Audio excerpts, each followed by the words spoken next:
इतिहास कक्षा 12 अध्याय 5 यात्रियों के नज़रिए। इस पाठ में से 6 नंबर के क्वेश्चन है वो पूछे जाएंगे। इससे पहले हम 1 से 4 पाठों का अध्ययन है वो कर चुके हैं, वह वीडियो भी आप देखें। वस्तुनिष्ठ क्वेश्चन देखिए। इतालवी यात्री मनुच्ची का मुख्य व्यवसाय था। इतालवी यात्री मनुच्ची का मुख्य व्यवसाय या कार्य क्या था? चिकित्सा। अल बिरूनी 1017 ईस्वी में किस शासक के साथ गजनी आया था? अल बिरूनी 1017 ईस्वी में किस शासक के साथ गजनी आया था? महमूद गजनवी के साथ। महमूद गजनवी के साथ। अल बिरूनी द्वारा कौन सी पुस्तक लिखी गई? किताब उल हिंद। अल बिरूनी किताब उल हिंद इनके द्वारा पुस्तक है वो लिखी गई। अल बिरूनी द्वारा अरबी भाषा में लिखी गई किताब उल हिंद में कितने अध्याय थे? तो अल बिरूनी भाषा कौन सी है? अरबी भाषा। ऐसे ही मिलान हो रहा है, देखो अल बिरूनी अरबी भाषा और ऐसे ही 80 अध्याय थे। अल बिरूनी अरबी भाषा और कितने अध्याय थे? 80 अध्याय थे। किताब का नाम है किताब उल हिंद। इब्न बतूता किस शासक के समय भारत आया था? मोहम्मद बिन तुगलक के समय। इब्न बतूता मोहम्मद बिन तुगलक के साथ या तुगलक के समय है वो भारत आया था। सती प्रथा का विस्तृत वर्णन किस विदेशी यात्री ने किया? सती प्रथा का विस्तृत वर्णन है वो भारत में आकर के किस विदेशी यात्री ने किया? तो ये थे फ्रांस के फ्रांसवा बर्नियर। फ्रांस के फ्रांसवा बर्नियर। इब्न बतूता वापस अपने घर तेंजियर मोरक्को कब पहुंचा? इब्न बतूता है वो तेंजियर यानी मोरक्को जो दक्षिण अफ्रीका में है वहां पर कब पहुंचा? 1354 में। 1354 के अंदर। चीन के विषय में किस विदेशी यात्री के वृत्तांत की तुलना मार्को पोलो के वृत्तांत से की जाती है?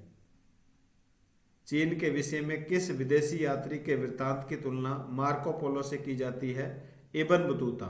इब्न बतूता का जो वृत्तांत है उसकी तुलना मार्को पोलो से की जाती है। इटली के यात्री थे मार्को पोलो, इनसे की जाती है। कौन सा विदेशी यात्री भारत में जो कुछ देखा उसकी तुलना यूरोप से करता था?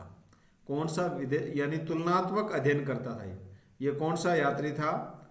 Francois Bernier. कौन सा विदेशी यात्री भारतीय डाक प्रणाली की कार्यकुशलता को देख करके चकित हुआ? तो ये था इब्न बतूता। भारतीय डाक प्रणाली या भारतीय डाक व्यवस्था का जो वर्णन किया है वह इब्न बतूता ने किया है। अल बिरूनी की प्रसिद्ध पुस्तक किताब उल हिंद किस भाषा में लिखी गई? अल बिरूनी ने अपने लेखन में किस भाषा का प्रयोग किया? तो अल बिरूनी नाम से ही पता चल रहा है, अल बिरूनी अरबी भाषा। किस भाषा का?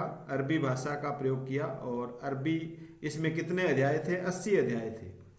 ऐसे ही आपको याद रखना है, 80 इसमें अध्याय थे। दासों के बारे में विस्तृत वर्णन किस विदेशी यात्री ने किया? इब्न बतूता ने। दासों के बारे में विस्तृत वर्णन इब्न बतूता ने किया। कौन सा विदेशी यात्री विशेष रूप से भारत की व्यापारिक स्थितियों से प्रभावित था और उसने भारत की तुलना ईरान ओटोमन साम्राज्य से की? तुलनात्मक अध्ययन किया उसने। ये था जोहरी जो बैप्टिस्ट तेवर्नियर। जोहरी जो बैप्टिस्ट तेवर्नियर ये जोहरी था और ये फ्रांसीसी यात्री था। किस विदेशी यात्री को हटीला यात्री कहा गया है? किस विदेशी यात्री को हटीला यात्री कहा गया है? इब्न बतूता को। इब्न बतूता एक हटीला यात्री था। फ्रांसवा बर्नियर ने अपनी प्रमुख कृति को समर्पित किया फ्रांस के सम्राट लुई 14वें को। फ्रांसवा बर्नियर ने अपनी जो किताब थी उसको फ्रांस के शासक लुई 14वें को भेंट किया। अल बिरूनी का जन्म 973 ईस्वी में हुआ। ये याद रखना है, अल बिरूनी का जन्म कब हुआ? 973 ईस्वी में। और कहाँ पर हुआ? उज्बेकिस्तान में ख्वारिज़म में। ख्वारिज़म में इनका जन्म है, वो ख्वारिज़म में होता है अल बिरूनी का, 973 ईस्वी में। अलबरूनी ने अपने लेखन में किस भाषा का प्रयोग किया? तो अरबी भाषा में। इब्न बतूता का यात्रा वृत्तांत किस नाम से जाना जाता है, उसकी भाषा क्या है? तो इब्न बतूता का यात्रा वृत्तांत है रिहला, रिहला, और अरबी भाषा में ये लिखा गया है। अलबरूनी का भी अरबी भाषा में है और इब्न बतूता का भी अरबी भाषा में। के रास्ते होकर इब्न बतूता 1333 ईस्वी में स्थल मार्ग से कहाँ पहुंचा? सिंध पहुंचा। मध्य एशिया के रास्ते होकर इब्न बतूता सन 1333 ईस्वी में स्थल मार्ग से सिंध पहुंचा। मोहम्मद बिन तुगलक द्वारा इब्न बतूता को दिल्ली का काजी नियुक्त किया गया। क्वेश्चन पूछा जा सकता है, किस यात्री को मोहम्मद बिन तुगलक ने दिल्ली का काजी नियुक्त किया? इब्न बतूता को। इब्न बतूता के सुर्त लेखों को लिखने के लिए किसे नियुक्त किया गया था? इब्न जुजाई। ये सुर्त लेखक था इब्न बतूता का, नाम से ही मिलान हो रहा है, इब्न जुजाई, याद रख लेना, इब्न जुजाई। आपको ये रेगिस्तान में भरना होगा, लिखना होगा, इब्न जुजाई। इब्न बतूता का सुर्त लेखक कौन है? इब्न जुजाई। इब्न बतूता दिल्ली के अलावा काजी के पद पर रहा, मालदीव के। दिल्ली का भी काजी पद पर रहा और मालदीव के भी काजी पद पर रहा। सबसे प्रसिद्ध यूरोपीय लेखकों में एक नाम का है जिसने के व्यापार और समाज का एक विस्तृत विवरण लिखा। तो एक नाम है दुआर्ते बरबोसा। दुआर्ते बरबोसा, जिसने दक्षिण भारत के व्यापार और समाज का एक विस्तृत विवरण है वो लिखा। यूरोपीय लेखक था दुआर्ते बारबोसा। प्रसिद्ध यूरोपीय लेखक का नाम था दुआर्ते बारबोसा, जिसने दक्षिण भारत के व्यापार और समाज का विस्तृत विवरण है वो लिखा। दुआर्ते द से ही आपको लिखना है दक्षिण भारत, दुआर्ते दक्षिण भारत ने 1342 ईस्वी में विदेशी यात्री मंगोल शासक के पास सुल्तान के दूत के रूप में चीन जाने का आदेश दिया। मोहम्मद बिन तुगलक ने 1342 ईस्वी में इब्न बतूता को मंगोल शासक के पास सुल्तान के दूत के रूप में चीन जाने का आदेश दिया। बर्नियर द्वारा मुगलकालीन शहरों को किस नाम से जाना जाता था? शिविर नगर के नाम से। शिविर जैसे लगाया जाता है तो शहर ऐसे लगते थे कि शिविर लगाए गए हैं, कैंप है वो लगाए गए हैं। जब सिंध पहुंचा तो उसने के लिए भेंट स्वरूप घोड़े, ऊंट, दास खरीदे। इब्न बतूता जब सिंध पहुंचा तो उसने मोहम्मद बिन तुगलक के लिए भेंट स्वरूप घोड़े, ऊंट और दास, ये याद रखना है। जब इब्न बतूता सिंध पहुंचा, इब्न बतूता सबसे पहले कहाँ पहुंचा? सिंध पहुंचा, और मोहम्मद बिन तुगलक के समय भारत आया, और यहाँ जब आया तो उसने घोड़े, ऊंट और दास खरीदे भेंट के रूप में इब्न बतूता को देने के लिए। Travels in the Mughal Empire की रचना किसके द्वारा की गई? फ्रांसवा बर्नियर के द्वारा। Travels in the Mughal Empire, ये इनकी किताब का नाम है, Travels in the Mughal Empire, Francois Bernier की, ने मुगलकालीन कारखानों की कार्य प्रणाली का विस्तृत वर्णन किया। फ्रांसवा बर्नियर ने मुगलकालीन कारखानों की कार्य प्रणाली का विस्तृत वर्णन किया। बर्नियर के अनुसार भारत और यूरोप के बीच मूल विभिन्नताओं, असमानताओं में से दो कौन सी है? बर्नियर के अनुसार भारत और यूरोप के बीच दो असमानताएं हैं, वो कौन सी बताई है बर्नियर ने? फ्रांसवा बर्नियर ने। बर्नियर के अनुसार भारत में निजी भूस्वामित्व का अभाव था, जबकि यूरोप में यह मुख्य रूप से विद्यमान था। यानी भारत के अंदर जो भूमि थी उसका स्वामित्व सरकार के पास था, जबकि यूरोप में ये जो भूमि थी ये निजी व्यक्तियों के पास थी। बर्नियर के अनुसार भारत में केवल दो ही वर्ग थे। बर्नियर कहता है कि भारत में केवल दो ही वर्ग थे, अमीर व गरीब, मध्यम वर्ग का अभाव था, जबकि यूरोप में तीनों ही वर्ग थे, अमीर, गरीब और मध्यम वर्ग। तो इस प्रकार दो असमानताएं हैं भारत और यूरोप में, बर्नियर ने बताई है। यानी बर्नियर ने तुलनात्मक अध्ययन किया है। कोई भी जब यहाँ आया था तो उसकी तुलना वो यूरोप से करता था। यदि आप इब्न बतूता के स्थान पर होते तो अपने विवरण में किन दो भारतीय वानस्पतिक उपजों का वर्णन करना पसंद करते? इब्न बतूता कौन सी दो वानस्पतिक उपजों का वर्णन करता है? नारियल और पान। नारियल और पान का जो वानस्पतिक उपज है उनका वर्णन इब्न बतूता ने किया है, नारियल और पान। तराबवाद क्या है? इब्न बतूता के विवरण के अनुसार दौलताबाद में पुरुष और महिला गायकों के लिए एक बाजार है जिसे तराबवाद कहते हैं। तराबवाद वाला भी क्वेश्चन कई बार पूछा जाता है। इब्न बतूता के अनुसार भारत में कितने प्रकार की डाक व्यवस्था थी? उनके नाम लिखिए। 2 प्रकार की डाक व्यवस्था थी। अश्व घोड़ा डाक व्यवस्था, जिसे उलुक डाक व्यवस्था भी कहते हैं, और पैदल डाक व्यवस्था जिसे दावा कहा जाता है। उलुक और दावा 2 प्रकार की डाक व्यवस्था किसने बताई है? इब्न बतूता ने। अश्व डाक व्यवस्था और पैदल डाक व्यवस्था। इब्न बतूता के अनुसार दिल्ली शहर के कितने द्वार दरवाजे थे? इनमें से सबसे विशाल दरवाजा कौन सा था? तो 28 दरवाजे बताए हैं इब्न बतूता ने। दिल्ली शहर के सबसे विशाल दरवाजा है वो बंदायू दरवाजा था। बंदायू दरवाजा था सबसे विशाल दरवाजा दिल्ली शहर का। टोटल कितने बताए हैं? 28 दरवाजे बताए हैं। फ्रांसवा बर्नियर कौन था? फ्रांस का रहने वाला फ्रांसवा बर्नियर एक चिकित्सक, राजनीतिज्ञ, दार्शनिक और इतिहासकार था जो मुगल काल में भारत आया था। फ्रांसवा बर्नियर किस अवधि तक, कितने समय तक भारत में रहा? उस अवधि में भारत में किस राजवंश, किसका शासन था? 1656 से 1668 12 वर्ष तक रहा। 1656 से 1668 तक 12 वर्ष तक फ्रांसवा बर्नियर 12 वर्ष। मुगल वंश का उस समय शासन था। मुगल शासक शाहजहां के समय भारत आया था। शाहजहां के समय फ्रांसवा बर्नियर किसके समय भारत आया था? शाहजहां के समय भारत आया था, और 1656 से लेकर के 1668 तक 12 वर्ष तक रहा था। किस विदेशी यात्री ने लिखा कि हालांकि कुछ महिलाएं प्रसन्नता से मृत्यु को गले लगा लेती थी, अन्य को मरने के लिए बाध्य किया जाता था? Francois Bernier. उस इतालवी चिकित्सक का नाम बताइए जो भारत आने के बाद कभी भी यूरोप वापस नहीं गया, भारत में ही बस गया।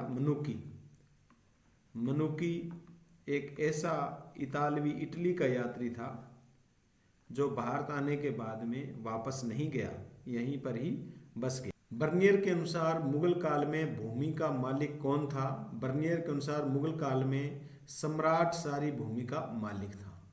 यानी भूस्वामित्व है वो सरकार के पास था, सम्राट के पास था। किन्हीं 4 भाषाओं के नाम लिखिए जिनका अल-बिरूनी को अच्छा ज्ञान था। अरबी का तो था ही, उसने किताबुल हिंद अरबी भाषा में लिखी थी। फारसी, संस्कृत और हिब्रू भाषा का भी ज्ञान था। अरबी, फारसी, संस्कृत और हिब्रू, अरबी, फारसी और संस्कृत, हिब्रू, इनका अल-बिरूनी को अच्छा ज्ञान था। 14वीं शताब्दी में भारत आने वाले सर्वाधिक प्रसिद्ध यात्री कौन था? वह किस देश का रहने वाला था? 14वीं शताब्दी में भारत आने वाला सर्वाधिक प्रसिद्ध यात्री इब्न बतूता था। वह मोरक्को का रहने वाला था। 1332-33 में भारत के लिए प्रस्थान करने से पहले इब्न बतूता किन क्षेत्रों की यात्राएं कर चुका था? तो मक्का की यात्रा कर चुका था, सीरिया की, इराक की, फारस की, यमन की और ओमान की यात्रा कर चुका था। जोहरी जो बैप्टिस्ट तेवर्नियर कहाँ का निवासी था जिसने कम से कम भारत की यात्रा की थी? फ्रांस का निवासी था। इसने 6 बार भारत की यात्रा की थी। जोहरी जो बैप्टिस्ट तेवर्नियर फ्रांस का यात्री था, और इसने भारत की कितनी यात्राएं की थी? 6 बार यात्राएं की थी। इब्न बतूता ने किन 2 भारतीय शहरों का वर्णन किया है? उनका नाम लिखिए। दिल्ली यानी दिल्ली और दौलताबाद। 1670 से 1675 ईस्वी के मध्य बर्नियर की रचना travels in the Mughal empire कब रचना की गई? 1670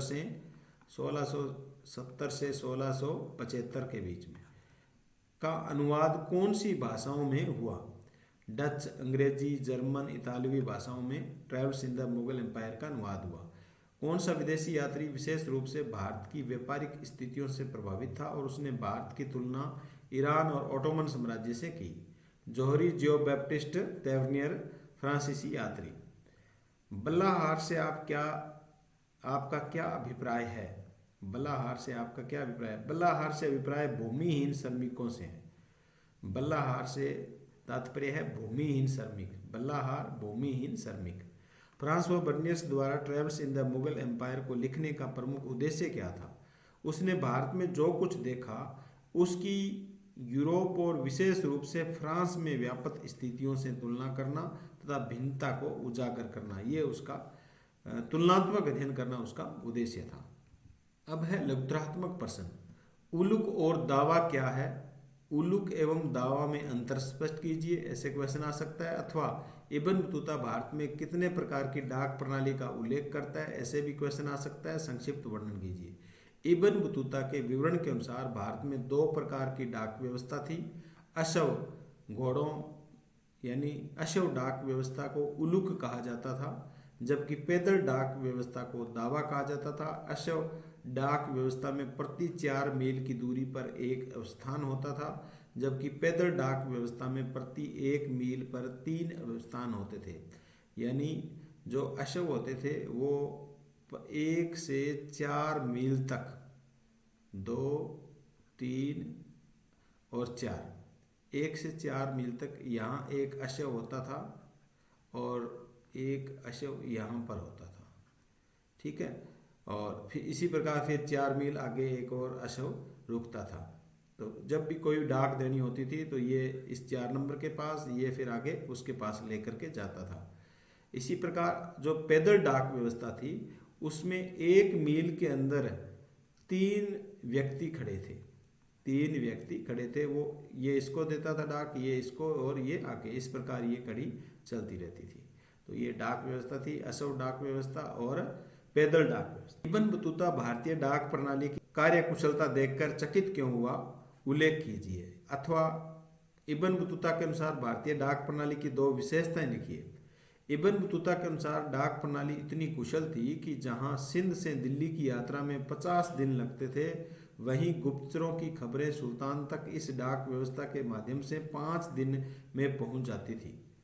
डाक प्रणाली से व्यापारियों के लिए न केवल लंबी दूरी तक सूचना भेजना और उधार प्रेषित करना संभव हुआ, बल्कि अल्प सूचना पर माल भेजना भी। देखो, जो जिसको जहाँ पर पहुँचने में 50 दिन लगते थे दिल्ली, सिंध से दिल्ली तक की यात्रा में, और वहाँ ये जो अशव डाक व्यवस्था है या पैदल डाक व्यवस्था इनकी जो बनी हुई थी, उस हिसाब से ये 5 दिन में ही यात्रा पूरी की जा सकती थी। बर्नियर ने भूमि पर राजकीय स्वामित्व को राज्य तथा उसके निवासियों दोनों के लिए हानिकारक और विनाशकारी क्यों माना? 3 कारण और दोष बताइए। भूस्वामित्व पर बर्नियर के विचारों का संक्षिप्त विवेचन कीजिए। बर्नियर के अनुसार भारत और यूरोप के बीच मूल भिन्नताओं में एक भारत में निजी भूस्वामित्व का अभाव था। यानी भारत में जो भूमि है उसका मालिक कौन था? सम्राट था, सरकार थी, जबकि यूरोप में ऐसा नहीं था। बर्नियर ने भूमि पर राजकीय स्वामित्व को राज्य तथा उसके निवासियों दोनों के लिए हानिकारक माना है। बर्नियर कहता है कि भूमि पर सम्राट का स्वामित्व होना, सरकार का स्वामित्व होना उस राज्य के लिए यानी उस देश के लिए और उसके निवासियों के लिए, दोनों के लिए हानिकारक है। बर्नियर के अनुसार भूधारक अपने बच्चों को भूमि नहीं दे सकते थे क्योंकि भूमि सरकार की होती थी, इसलिए वे उत्पादन के स्तर को बनाए रखने के प्रति भी उदासीन होते थे। वो कहते थे भी हम ज़्यादा उत्पादन क्यों करें, हम भूमि को उपजाऊ क्यों बनाए, क्योंकि ये तो भूमि राजा की है। राजकीय भूस्वामित्व ने बेहतर भूधारकों के वर्ग के उदय को रोका, जो भूमि के रख रखाव में बेहतरी के प्रति सजग रहते थे। तो उन्होंने भूमि के विकास करने को भी रोका। राजकीय भूस्वामित्व के कारण खेत झाड़ीदार तथा घातक दलदल से भरे हुए थे, यानी कोई भी उसमें सुधार करना नहीं चाहता था। इसके कारण कृषि का समान रूप से विनाश, किसानों का असीम उत्पीड़न, समाज के सभी वर्गों के जीवन स्तर में अनवरत पतन की स्थिति उत्पन्न हो गई। यानी किसान भी खेती पर ध्यान नहीं देते थे। वो कहते थे ये तो इसके मालिक हम नहीं हैं, हो सकता है 10 दिन बाद ही हमसे छुड़ा लेंगे। बर्नियर के अनुसार उपमहाद्वीप में किसानों को किन किन समस्याओं से जूझना पड़ता था, 3 समस्याओं का उल्लेख कीजिए। बर्नियर जब भारत में आया था उस समय किसान किन किन समस्याओं से जूझ रहे थे, 3 समस्याओं के बारे में बताना है। उपजाऊ कृषि क्षेत्र बहुत ही सीमित थे। अधिकांश भूमि बंजर और रेतीली थी।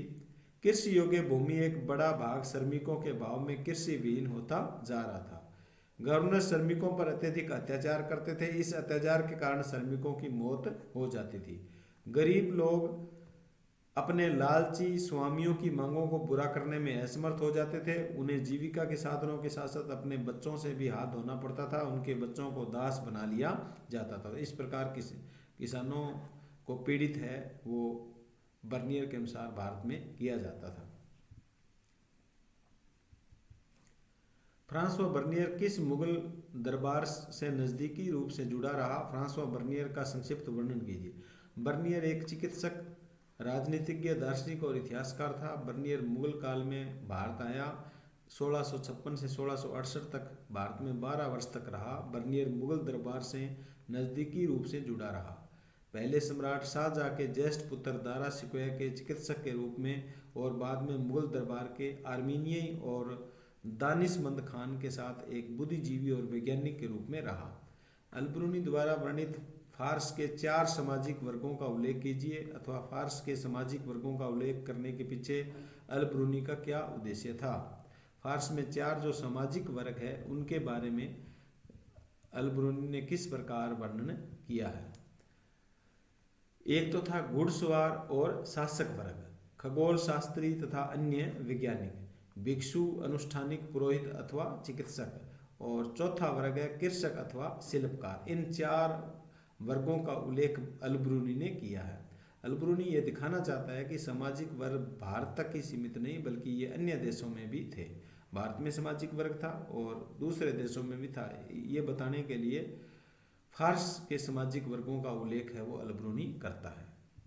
किताबुल हिंद का संक्षिप्त टिप्पणी लिखिए। किताबुल हिंद पर संक्षिप्त टिप्पणी लिखिए। देखो, अरबी भाषा में लिखी गई अलबरूनी की कृति किताबुल हिंद की भाषा सरल और स्पष्ट है। किताबुल हिंद में 80 अध्यायों में विभाजित है ये किताब। किताबुल हिंद एक विस्तृत ग्रंथ है जो धर्म, दर्शन, त्योहारों, खगोल विज्ञान, कीमियो, रसायन शास्त्र में कृत्रिम सोना बनाने की विधि, कानून, सामाजिक जीवन आदि विषयों से संबंधित है। तो ये किताबुल हिंद का संक्षिप्त परिचय है। इब्न बतूता ने उपमहाद्वीप के कौन से 2 शहरों का दौरा किया जिसका वर्णन अपने यात्रा वृत्तांत में किया? अथवा इब्न बतूता ने भारतीय शहरों के संबंध में जो लिखा उस पर प्रकाश डालिए। इब्न बतूता के अनुसार भारतीय शहर उन लोगों के लिए व्यापक अवसरों से भरपूर थे जिनके पास आवश्यक इच्छा, संसाधन, कौशल है। इब्न बतूता के अनुसार शहर धनी आबादी वाले, समृद्ध और संपन्न थे। तो 2 कौन से शहरों का वो वर्णन करता है इब्न बतूता? एक तो है दिल्ली, एक है दिल्ली। इब्न बतूता दिल्ली को एक बड़ा शहर, विशाल आबादी वाला तथा भारत में सबसे बड़ा शहर बताता है। इसके अनुसार शहर के चारों ओर बनी प्राचीर की चौड़ाई 11 हाथ है।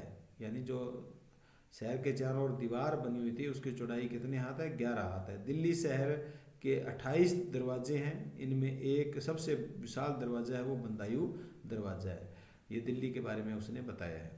11 हाथ वो दीवार है, 28 दरवाजे हैं और सबसे बड़ा दरवाज़ा कौन सा है? बंदायू दरवाज़ा। फिर है दौलताबाद जो महाराष्ट्र में है। इब्न बतूता के अनुसार दौलताबाद महाराष्ट्र में भी कमी नहीं था, यानी दूसरा बड़ा शहर था। आकार में दिल्ली को चुनौती देता था। इसके अनुसार दौलताबाद में पुरुष और महिला गायकों के लिए एक बाजार होता था जिसे त्राबवाद कहते थे। यह सबसे विशाल और सुंदर बाजारों में से एक था। इब्न बतूता एक हठीला यात्री था। कथन की व्याख्या कीजिए। इब्न बतूता ने अपने निवास स्थान मोरक्को जाने से पूर्व किन किन क्षेत्रों की यात्राएं की, बताइए। इब्न बतूता एक हठीला यात्री था जिसने उत्तर पश्चिमी अफ्रीका में अपने निवास स्थान मोरक्को वापस जाने से पूर्व कई वर्ष उत्तरी अफ्रीका, पश्चिमी एशिया, मध्य एशिया के कुछ भाग, भारतीय उपमहाद्वीप, चीन की यात्रा की। इन यात्राओं से न तो उसे घबराहट हुई और न ही थकान हुई। इब्न बतूता के अनुसार दासों में काफ़ी विभेद था। स्पष्ट कीजिए, इब्न बतूता ने दास दासियों का वर्णन किस प्रकार किया है? इब्न बतूता के अनुसार बाजारों में दास किसी भी अन्य वस्तु की तरह खुलेआम बेचे जाते थे। इब्न बतूता कहता है कि बाजारों के अंदर जो दास है उनको खुलेआम किसी वस्तु की तरह बेचा जाता था। नियमित रूप से भेंट के रूप में भी उनको दिया जाता था। इब्न बतूता के विवरण से प्रतीत होता है कि दासों में काफ़ी विभेद था, अंतर था। सुल्तान की सेवा में कार्यरत कुछ दासियां संगीत गायन में निपुण थी। सुल्तान अपने अमीरों पर नज़र रखने के लिए दासियों को नियुक्त करता था, यानी गुप्तचर के रूप में उनकी नियुक्ति करता था। सामान्यतः घरेलू श्रम के लिए भी उनको इस्तेमाल किया जाता था। दासों की कीमत विशेष रूप से उन दासियों की जिनकी आवश्यकता घरेलू श्रम के लिए होती थी बहुत कम होती थी, तो इनकी कीमत में भी अंतर पाया जाता था, इनके कार्य में भी अंतर पाया जाता था। सती प्रथा के कौन से तत्वों ने बर्नियर का ध्यान अपनी ओर खींचा? संक्षिप्त वर्णन कीजिए। बर्नियर सती प्रथा का उल्लेख करता है। बर्नियर ने सती प्रथा को विस्तृत विवरण के लिए चुना। उसने लिखा कि हालांकि कुछ महिलाएं प्रसन्नता से मृत्यु को गले लगा लेती थी, अन्य को मरने के लिए बाध्य किया जाता था। बर्नियर के अनुसार यह क्रूर प्रथा थी। सती प्रथा को बर्नियर क्रूर बताता है, जिसमें पति की मृत्यु पर विधवा स्त्री को जीवित ही अग्नि में भेंट चढ़ा दिया जाता था। इस प्रक्रिया में ब्राह्मण में घर की बड़ी महिलाएं भी भाग लेती थी। सती होने वाली विधवा के हाथ पैर बांध दिए जाते थे ताकि वह सती स्थल से भाग न सके। अलबरूनी का संक्षिप्त परिचय दीजिए। अलबरूनी गजनी किस प्रकार पहुंचा? अलबरूनी का जन्म 973 ईस्वी में उज्बेकिस्तान के ख्वारिज़म में हुआ। 1017 ईस्वी में ख्वारिज़म पर आक्रमण के पश्चात महमूद गजनवी ने अलबरूनी को अपने साथ अपनी राजधानी गजनी ले गया। महमूद गजनवी अलबरूनी ने 70 वर्ष की आयु में अपनी मृत्यु तक बाकी जीवन गजनी में बिताया। अलबरूनी द्वारा अरबी भाषा में लिखी गई किताब उल हिंद में 80 अध्याय है। अपनी श्रेणी के अन्य सदस्यों यात्रियों के मुकाबले इब्न बतूता किन बातों में अलग था? अपनी श्रेणी के अन्य सदस्यों के विपरीत इब्न बतूता पुस्तकों के स्थान पर यात्राओं से अर्जित अनुभव को ज्ञान का अधिक महत्वपूर्ण स्रोत मानता था। यानी वो कहता था कि पुस्तकों के स्थान पर अगर यात्रा से जो अर्जित ज्ञान है वो अनुभव से प्राप्त ज्ञान है और वो महत्वपूर्ण है। ये कौन मानता है? Ibn Battuta. उसे यात्राएं करने का बहुत शौक था और वह नए नए देशों और लोगों के विषय में जानने के लिए दूर दूर के क्षेत्रों तक गया। कौन? Ibn Battuta. मॉन्टेस्क्यू कौन था? इसका प्राच्य निरंकुशता का सिद्धांत क्या था? मॉन्टेस्क्यू एक फ्रांसीसी दार्शनिक था जिसने बर्नियर के वृत्तांत का प्रयोग प्राच्य निरंकुशवाद के सिद्धांत को विकसित करने में किया। मॉन्टेस्क्यू के प्राच्य निरंकुशवाद के सिद्धांत के अनुसार एशिया में शासक अपनी असीमित शक्तियों का प्रयोग करके प्रजा को दासता और गरीबी की स्थितियों में रखते हैं। इस तर्क का आधार यह है कि सारी भूमि पर राजा का स्वामित्व होता था तथा निजी संपत्ति अस्तित्व में नहीं थी। इस दृष्टिकोण के अनुसार राजा और उसके अमीर वर्ग को छोड़ प्रत्येक व्यक्ति मुश्किल से गुजर बसर कर पाता था। ये बताया गया है किसके द्वारा? बर्नियर के द्वारा। भारत का वृत्तांत लिखने में अलबरूनी के समक्ष आई किन्हीं दो बाधाओं का उल्लेख कीजिए। भारत का जब वृत्तांत लिख रहे थे तो अलबरूनी के सामने कौन सी बाधाएं आई? अलबरूनी के अनुसार संस्कृत भाषा अरबी और फारसी भाषा से इतनी भिन्न थी कि विचारों और सिद्धांतों को एक भाषा से दूसरी भाषा में अनुवाद करना सरल नहीं था। भाषा की समस्या थी। एक तो भारत में विभिन्न धार्मिक विश्वासों प्रथाएं प्रचलित थी जिन्हें समझने के लिए उसे वेदों और ब्राह्मण ग्रंथों का सहारा लेना पड़ा। तो ये इस प्रकार की समस्याएं उसके सामने आई। किसके सामने? अलबरूनी के सामने। फ्रांसवा बर्नियर द्वारा प्रस्तुत समाज का चित्रण सच्चाई से बहुत दूर था। कथन को स्पष्ट कीजिए। फ्रांसवा बर्नियर ने समाज का जो चित्रण प्रस्तुत किया है वह सच्चाई से बहुत दूर था।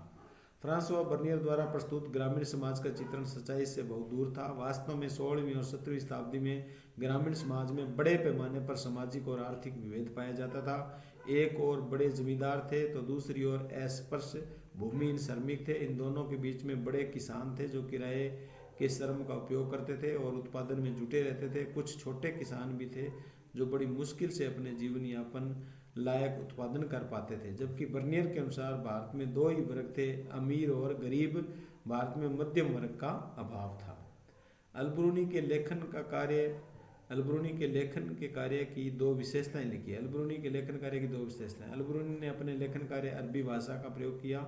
अलबरूनी द्वारा लिखित ग्रंथों की लेखन शैली के विषय में उसका दृष्टिकोण है वो आलोचनात्मक था। आलोचना मान लो या तुलनात्मक मान लो। इब्न बतूता के समय यात्राएं अति दुष्कर थी, बहुत डरावनी थी। स्पष्ट कीजिए। इब्न बतूता 14वीं शताब्दी में यात्राएं कर रहा था, जब आज की तुलना में यात्रा करना अधिक कठिन और जोखिम भरा कार्य था। कई प्रकार की कठिनाइयां यात्रा में व्यवधान डालती थी। यात्रा में चोर, लुटेरे, समुद्री डाकू, जंगली जीव, बीमारियों का भय रहता था। यात्रा के साधन भी नहीं थे। इब्न बतूता के अनुसार मुल्तान से दिल्ली की यात्रा में 40 और सिंध से दिल्ली की यात्रा में 50 दिन का समय लगता था। दौलताबाद से दिल्ली की दूरी 40 जबकि ग्वालियर से दिल्ली की दूरी 10 दिन में तय की जा सकती थी। जब वह मुल्तान से दिल्ली की यात्रा पर था तो रास्ते में डाकुओं ने उसके कारवां पर हमला बोल दिया था। इब्न बतूता बुरी तरह घायल हो गया था। कई सहयात्रियों की भी डाकुओं ने हत्या कर दी थी। तो ये यात्राएं हैं वो दुष्कर बताई गई है इब्न बतूता के द्वारा। अलबरूनी ने ब्राह्मणवादी व्यवस्था की अपवित्रता की मान्यता को क्यों अस्वीकार कर दिया?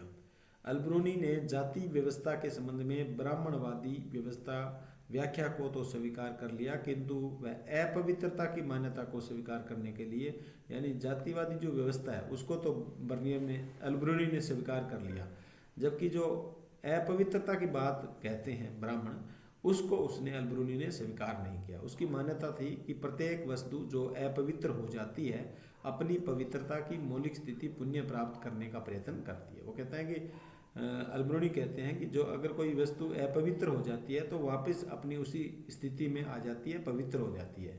इससे उसे सफलता भी प्राप्त होती है। उदाहरण देते हुए उसने लिखा है कि सूर्य हवा को स्वच्छ बनाता है, समुद्र में विद्यमान नमक पानी को गंदा होने से बचाता है। और उसने अपने तर्क पर बल देते हुए कहा कि ऐसा न होने की स्थिति में पृथ्वी पर जीवन संभव नहीं हो पाता। अगर ऐसा नहीं है तो फिर जीवन भी नहीं है पृथ्वी पर। उसका विचार था कि जाति व्यवस्था में विद्यमान अपवित्रता की अवधारणा प्रकृति के नियमों के अनुकूल नहीं थी। ये अलबरूनी ने ब्राह्मणवादी व्यवस्था की अपवित्रता की मान्यता को अस्वीकार करते हुए ये बातें कही। बर्नियर की पूर्व और पश्चिम की तुलना से आप कितने सहमत हैं? बर्नियर ने पूर्व और पश्चिम यानी भारत और यूरोप से तुलना की है। संक्षेप में समझाइए। बर्नियर अपने ग्रंथ Travels in the Mughal Empire में भारत को पश्चिम जगत की तुलना में अल्प विकसित और निम्न श्रेणी का दर्शाना चाहता है। अपनी जो किताब है उसमें भारत को उसने अल्प विकसित बताया और निम्न श्रेणी का बताया यूरोप की दृष्टि से, फ्रांसवा बर्नियर ने। Travels in the Mughal Empire Bernier की भारतीय उपमहाद्वीप की यात्राओं का वर्णन है। यह ग्रंथ बर्नियर की गहन आलोचनात्मक चिंतन दृष्टि का उदाहरण है, लेकिन बर्नियर का यह दृष्टिकोण पूर्वाग्रह से ग्रसित है, एक पक्षीय है। बर्नियर ने मुगलकालीन इतिहास को भारत की भौगोलिक, सामाजिक, आर्थिक और परिस्थितियों को ध्यान में न रखकर एक वैश्विक ढांचे में डालने का प्रयास किया। वे यूरोप के परिप्रेक्ष्य में मुगलकालीन इतिहास की तुलना निरंतर करने का प्रयास करता रहा। बर्नियर के अनुसार यूरोप की प्रशासनिक व्यवस्था, यूरोप की सामाजिक आर्थिक स्थिति भारत से कहीं बेहतर है। वास्तव में उसका भारत चित्रण पूरी तरह से पक्षपात पर आधारित था। यानी उसने किसकी प्रशंसा की है? यूरोप की प्रशंसा की है और भारत की आलोचना की है। भारत आने वाले विदेशी यात्रियों के प्रमुख उद्देश्य क्या थे? कुछ यात्री भारत की अपार समृद्धि को सुनकर यहाँ काम की तलाश में आए थे। कुछ यात्री भारत के साथ व्यापार करना चाहते थे। कुछ यात्री भारत में अपने धर्म का प्रसार करना चाहते थे। कुछ यात्री भारत की सभ्यता और संस्कृति का अध्ययन करना चाहते थे। कहने का मतलब है कि भारत आने वाले जो विदेश यात्री थे उनका उद्देश्य क्या था? एक तो काम की तलाश में, फिर व्यापार की तलाश में, धर्म का प्रसार करने में और अब यहाँ की संस्कृति को सीखने में के लिए वो यहाँ आए थे। किन कारणों के चलते गजनी में अलबरूनी की भारत के प्रति रुचि विकसित हुई? यानी किन कारणों के चलते गजनी में अलबरूनी की भारत के प्रति रुचि विकसित हुई? भारत आने का उसने विचार किया। अलबरूनी ने गजनी में उपलब्ध भारत के प्रमुख ग्रंथों का अध्ययन किया। अलबरूनी ने जब गजनी में वह रहता था तो उसने भारत में जो भारत के जो प्रमुख ग्रंथ गजनी में उपलब्ध हुए उनका अध्ययन किया। अल्बरूनी महमूद गजनवी द्वारा भारत से गजनी लाए गए विद्वानों के संपर्क में आया। पंजाब के गजनवी साम्राज्य का हिस्सा बन जाने के बाद स्थानीय लोगों से हुए संपर्कों ने आपसी विश्वास और समझ का वातावरण बनाने में मदद की। चैप्टर नंबर 6 भक्ति और सूफी परंपरा, इसमें से 7 अंक के क्वेश्चन है वो पूछे जाएंगे। मणिकव चक्कार किसके अनुयायी थे? तो ये शिव के अनुयायी थे। स्वयं को विष्णु की प्रेसी मानकर अपनी प्रेम भावना को छंदों में व्यक्त करने वाली एलवार महिला संत कौन थी? तो एलवार, ऐसे ही आपको इस महिला संत का नाम पता चल जाएगा, एलवार यानी अंडाल, एलवार अंडाल। और एलवार जो महिला संत थे ये विष्णु को मानते थे, यानी विष्णु को मानने वाले जो संत थे उनको एलवार कहा जाता था। जगन्नाथ मंदिर कहाँ पर स्थित है? जगन्नाथ मंदिर उड़ीसा में स्थित है। वीर शैव परंपरा के प्रवर्तक कौन थे? बासवना। वीर शैव परंपरा कहाँ विकसित हुई? कर्नाटक में विकसित हुई। वीर शैव परंपरा कर्नाटक में विकसित हुई और इसके प्रवर्तक थे बासवना। किस चिश्ती संत को गरीब नवाज के नाम से जाना जाता है? शेख मोइनुद्दीन चिश्ती को। शेख मोइनुद्दीन चिश्ती को गरीब नवाज के नाम से जाना जाता है। इनकी कार्यस्थली है वो अजमेर है। शेख मोइनुद्दीन चिश्ती की दरगाह पर मुगल बादशाह अकबर कितनी बार आया था? 14 बार, किसी अपनी विजय की खुशी में और उत्तर प्राप्ति की इच्छा के कारण ये 14 बार अजमेर आया था ख्वाजा मोइनुद्दीन चिश्ती की दरगाह पर। मुगल शहजादी जहां आरा किसकी बेटी थी? शाहजहां की। जहां आरा किसकी बेटी थी? शाहजहां की बेटी थी। मारपेरू के स्वामी कौन है? मारपेरू के स्वामी कौन है? शिव। मारपेरू के स्वामी शिव है। मीराबाई के गुरु कौन थे? मीराबाई के गुरु रैदास थे। कांस्य में डाली गई नटराज शिव की प्रतिमा किस काल में बनी? कांस्य में डाली गई नटराज शिव की जो प्रतिमा बनी वो किस काल में बनी? चोल काल में। चोल काल में। सिखों के 10वें गुरु कौन थे? गुरु गोविंद सिंह सिखों के 10वें गुरु थे। तवरम क्या था? महत्वपूर्ण क्वेश्चन है। तवरम क्या था? भजनों के संकलन का ग्रंथ। भजनों के संकलन का ग्रंथ है वो तवरम है। उल्टबासी रचनाओं का संबंध किससे रहा है? उल्टबासी रचनाओं का संबंध किससे रहा है? तो ये कबीर से। उल्टबासी कबीर से। शेख निजामुद्दीन औलिया की दरगाह कहाँ स्थित है? दिल्ली के अंदर। शेख निजामुद्दीन औलिया दिल्ली। कबीर को भक्ति का मार्ग दिखाने वाले गुरु कौन थे? रामानंद। कबीर के गुरु कौन थे? रामानंद थे। किस संत ने अपने विचार पंजाबी भाषा में शब्द के माध्यम से सामने रखे? तो ये थे गुरु नानक देव जी। गुरु नानक ने अपने जो विचार है वो पंजाबी भाषा में शब्द के माध्यम से जनता के सामने रखे। खालसा पंथ की स्थापना किसने की थी? गोविंद सिंह ने। गुरु गोविंद सिंह के द्वारा खालसा पंथ की स्थापना की गई। प्रारंभिक भक्ति आंदोलन कहाँ से और किसके नेतृत्व में प्रारंभ हुआ? तमिलनाडु में। तमिलनाडु में यानी दक्षिण भारत से प्रारंभिक भक्ति आंदोलन की शुरुआत होती है और ये किसके द्वारा की गई? एलवार और नैनार संतों के नेतृत्व में। एलवार और नैनार संतों के नेतृत्व में। एलवार वे संत थे जो विष्णु के अनुयायी थे और नैनार शिव के अनुयायी थे। सूफी संतों एवं सुल्तानों में तनाव उत्पन्न होने के कोई 2 कारण बताइए। सूफी संत और उसमें जो सुल्तान थे उनमें आपस में तनाव उत्पन्न होने के कारण बताने हैं। सूफी संतों के अनुयायियों द्वारा उनके समक्ष झुककर प्रणाम करना और कदम चूमना। सूफी संतों द्वारा आडंबरपूर्ण उपाधियों को धारण करना, इसके कारण उनमें आपस में क्या था? तनाव था। अंडाल और करईकाल अमैयार किसकी भगत थी? अंडाल और करईकाल अमैयार किसकी भगत थी? अंडाल और करईकाल अमैयार कौन थी? इस प्रकार क्वेश्चन पूछा जाएगा। अंडाल प्रसिद्ध एलवार या विष्णु भगत थी। अंडाल एकमात्र महिला संत थी। अंडाल स्वयं को विष्णु की प्रेसी मानकर अपनी प्रेम भावना छंदों में व्यक्त करती थी। करईकाल अमैयार प्रसिद्ध नैनार शिव भगत थी। ये तो विष्णु भगत थी यानी एलवार और ये नैनार यानी शिव भगत थी। शिव भगत या नैनार परंपरा की स्त्री भगत करईक्याल अमैयार ने अपने उद्देश्य प्राप्ति हेतु घोर तपस्या का मार्ग अपनाया था। तो दोनों महिला संतों के एलवार और नैनार, इनके नाम आपको अच्छी तरह याद करने, ये क्वेश्चन आएगा ही आएगा। जंगम कौन थे?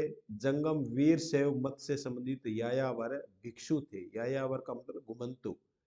जंगम वीर शैव मत से संबंधित थे और यायावर घूमने वाले भिक्षु थे। एलवारों के उस मुख्य काव्य संकलन का नाम लिखिए। एलवारों के उस मुख्य काव्य संकलन का नाम लिखिए जिसका वर्णन तमिल वेद के रूप में किया जाता है। इस काव्य का संकलन किस भाषा में किया गया था? तो ये एलवारों का मुख्य ग्रंथ है नल ईरा दिव्य प्रबंधम। नल ईरा दिव्य प्रबंधम एलवारों का है। और तवरम, तवरम किसका है? नैनार का।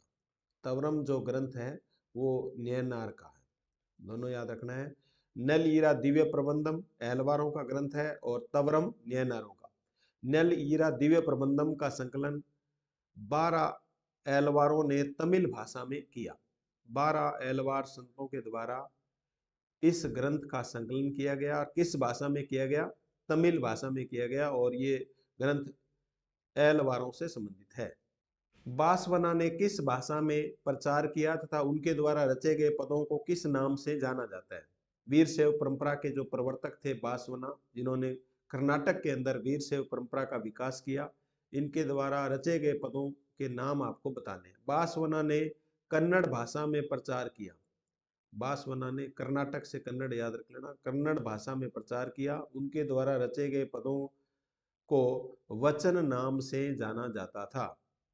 बासवना ने कन्नड़ भाषा में प्रचार किया और उनके द्वारा जो रचना की गई उन पदों को वचन नाम से जाना जाता था। 12वीं शताब्दी में कर्नाटक में एक नवीन आंदोलन का उद्भव हुआ जिसके नेतृत्व किसने किया? तो ये बासवना नामक ब्राह्मण। वीर शैव परंपरा का विकास हुआ, यानी नवीन भक्ति आंदोलन का विकास हुआ बासवना के द्वारा। जीनन से क्या अभिप्राय है? जीनन से क्या अभिप्राय है? जीनन भक्ति गीत थे। बहुत ही अच्छा क्वेश्चन। देखो, जीनन से क्या अभिप्राय है? जीनन भक्ति गीत थे। इन्हें विशेष रागों में मुसलमानों द्वारा अपनी प्रार्थनाओं के दौरान गाया जाता था। मुसलमानों द्वारा अपनी प्रार्थनाओं में जीनन को गाया जाता था। जीनन क्या थे? भक्ति गीत थे। कश्मीर की सभी मस्जिदों में मुकुट का नगीना किस मस्जिद को समझा जाता था? कश्मीर के अंदर है मुकुट का नगीना। श्रीनगर की झेलम नदी के किनारे बनी शाह हमदान मस्जिद को, श्रीनगर के अंदर झेलम नदी के किनारे बनी शाह हमदान मस्जिद को, कौन सी मस्जिद? शाह हमदान मस्जिद को मुकुट का नगीना नाम से जाना जाता था। बासरिया और बेसरिया से क्या अभिप्राय है? बासरिया और बेसरिया। सरिया इस्लामी कानून का पालन करने वाले सूफी संत, यानी इस्लामी, सरिया क्या है? इस्लामी कानून है। इनका पालन करने वाले जो सूफी संत थे वो बासरिया कहलाते थे और जो इनका पालन नहीं करते थे वो बेसरिया कहलाते थे। सरिया की अवहेलना करने वाले सूफी संत बेसरिया कहलाते थे। तो अच्छा क्वेश्चन है, बासरिया और बेसरिया। यदि आप अजमेर की यात्रा करें तो किस चिश्ती संत की दरगाह पर जाना पसंद करेंगे? अजमेर में स्थित है मोइनुद्दीन चिश्ती की दरगाह।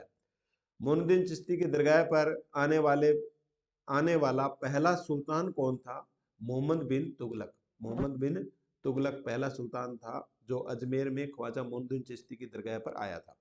किस हद तक उपमहाद्वीप में पाए जाने वाली मस्जिदों का स्थापत्य स्थानीय परिपाटी और सार्वभौमिक आदर्शों का सम्मिश्रण है? मस्जिदों के कुछ स्थापत्य संबंधी तत्व सभी जगह एक समान थे, जैसे इमारत का मक्का की तरफ अनुष्ठान होना। मस्जिदों के कुछ स्थापत्य संबंधी तत्व स्थानीय परिपाटी के थे, जैसे छत का नमूना एवं निर्माण का समान। यानी जो उपमहाद्वीप में पाई जाने वाली मस्जिद है उनके अंदर स्थानीय जो परिपाटी है और सार्वभौम जो आदर्श है उनका मिश्रण किया गया है। जैसे यहाँ की जो इमारत है वो मक्का की तरफ अनुस्थापन है उसका किया गया है और स्थानीय तत्व जैसे छत का नमूना है, निर्माण उसका निर्माण का सामान है, वो स्थानीय यानी भारतीय उपमहाद्वीप से ही लिया गया है। मुनिस अल अक्खाय यानी आत्मा का विश्वस्त, बहुत ही अच्छा क्वेश्चन है। मुनिस अल अक्खाय किसकी जीवनी है, इसकी रचना किसने की है? मुनिस अल अक्खाय शेख मोइनुद्दीन चिश्ती की जीवनी है। मुनिस अल अक्खाय शेख मोइनुद्दीन चिश्ती की जीवनी है। इसकी रचना मुगल बादशाह शाहजहां की बेटी जहां आरा के द्वारा की गई। मुनिस अल अक्खाय शेख मोइनुद्दीन चिश्ती की जीवनी है और इसकी रचना जहां आरा के द्वारा की गई है। 1568 ईस्वी में किसने तीर्थ यात्रियों के लिए खाना पकाने हेतु एक विशाल देग मोइनुद्दीन चिश्ती की दरगाह को भेंट की थी? 1568 में तीर्थ यात्रियों को खाना देने के लिए एक विशाल देग है, जो अजमेर में आपको कभी जाओ तो देखने को मिलेगी। ये किसने भेंट की? मुगल बादशाह अकबर ने। मुगल बादशाह अकबर के द्वारा ये भेंट की गई। पद्मावत किसकी रचना है? मलिक मोहम्मद जायसी की। पद्मावत मलिक मोहम्मद जायसी की। किस चिश्ती संत की काव्य रचना गुरु ग्रंथ साहिब में संकलित की गई है? बाबा फरीद, जो गुरु ग्रंथ साहिब है उसके अंदर बाबा फरीद की रचनाओं का संकलन भी किया गया है। किस सूफी संत को सुल्तान उल मशेख यानी शेखों में सुल्तान कहा जाता था? पिछली बार ये बोर्ड एग्जाम में आया था। किस सूफी संत को सुल्तान उल मशेख यानी शेखों में सुल्तान कहा जाता था? शेख निजामुद्दीन औलिया के न्यायी उन्हें सुल्तान उल मशेख शेखों में सुल्तान कह करके संबोधित करते थे। तो शेख निजामुद्दीन औलिया इसका आंसर आएगा। शेख सलीम चिश्ती की दरगाह कहाँ पर स्थित है? फतेहपुर सीकरी में। शेख सलीम चिश्ती की दरगाह फतेहपुर सीकरी में है। बाबा गुरु नानक ने किसको अपने बाद गुरु पद पर आसीन किया? तो गुरु नानक ने अपने अनुयायी अंगद को अपने बाद गुरु पद पर आसीन किया, यानी दूसरे सिख धर्म के गुरु थे वो गुरु अंगद थे, या गुरु नानक के शिष्य थे वो गुरु अंगद थे। मसनवी से क्या अभिप्राय है, इसका उद्देश्य क्या था? मसनवी सूफियों द्वारा लिखी गई लंबी कविताएं थी। बहुत ही अच्छा क्वेश्चन। मसनवी सूफियों द्वारा लिखी गई लंबी कविताएं थी। इनका उद्देश्य अल्लाह के प्रति मानवीय प्रेम को प्रकट करना। लंबी कविताएं थी और इनको लिखने का उद्देश्य था मानवीय प्रेम को, यानी ईश्वर के या अल्लाह के प्रति मानवीय प्रेम को प्रकट करना। धर्म के इतिहासकार भक्ति परंपरा को किन दो मुख्य मार्ग में बांटते हैं? धर्म के इतिहासकार है वो भक्ति परंपरा को किन दो मुख्य मार्गों में बांटते हैं? धर्म के इतिहासकार भक्ति परंपरा को दो मुख्य मार्गों में बांटते हैं, सगुण भक्ति और निर्गुण भक्ति। अच्छा क्वेश्चन है। सगुण भक्ति और निर्गुण भक्ति, दो भक्ति परंपरा को दो मुख्य वर्गों में बांटा गया है, सगुण भक्ति और निर्गुण भक्ति। एलवार और नैनार किस मत से संबंधित थे? एलवार दक्षिण भारत में विष्णु के उपासक वैष्णव मत के समर्थक थे। नैनार दक्षिण भारत में शिव के उपासक थे। जिम्मी से क्या अभिप्राय है? जिम्मी मुस्लिम शासकों के क्षेत्र में रहने वाले संरक्षित लोग थे। ये गैर मुस्लिम थे, मुस्लिम नहीं थे। इन लोगों को जजिया कर के बदले इस्लामी नियमों के पालन में छूट दी जाती थी। अमीर खुसरो किसके शिष्य थे? शेख निजामुद्दीन औलिया के। अमीर खुसरो निजामुद्दीन औलिया के शिष्य थे। इस्लाम संप्रदाय किन दो शाखाओं में बंट गया? दो शाखाओं में, शिया और सुन्नी। यानी कोई भी धर्म है वो दो शाखाओं में बंटा हुआ है, कोई भी संप्रदाय है तो दो शाखाओं में। इस्लाम धर्म भी दो शाखाओं में बंटा है, शिया और सुन्नी। 12वीं शताब्दी के अंत में भारत आने वाले सूफी सिलसिलों में कौन सा सिलसिला सबसे अधिक प्रभावशाली रहा? चिश्ती सिलसिला। 12वीं शताब्दी के अंत में भारत आने वाले ये जो सिलसिले भारत आए थे, इनमें सबसे अधिक प्रभावशाली रहा वह था चिश्ती सिलसिला। चिश्ती दरगाहों में सर्वाधिक पूजनीय दरगाह किसकी है? यह कहाँ स्थित है? चिश्ती दरगाहों में सर्वाधिक पूजनीय दरगाह शेख मोइनुद्दीन चिश्ती की है। यह अजमेर में स्थित है। भारत में सूफी समुदाय में चिश्ती सिलसिला सबसे अधिक प्रभावशाली रहा, इसका क्या कारण था?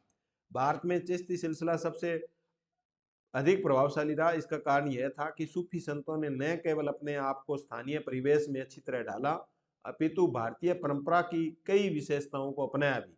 यानी यहाँ पर इसके सर्वाधिक प्रचलन होने का कारण यही था कि ये जो इस सिलसिले के लोग थे, चिश्ती सिलसिले के सूफी संत थे, इन्होंने भारतीय परिवेश, यहाँ के स्थानीय परिवेश को अपनाया था। 8वीं से 18वीं शताब्दी तक की भक्ति और सूफी परंपराओं को जानने के किन्हीं दो स्रोतों का उल्लेख कीजिए, अथवा ऐसे भी क्वेश्चन आ सकता है 8वीं से 18वीं शताब्दी तक के नए साहित्यिक स्रोतों में कौन सी रचनाएं सम्मिलित की गई, इनकी कोई दो विशेषताएं लिखिए।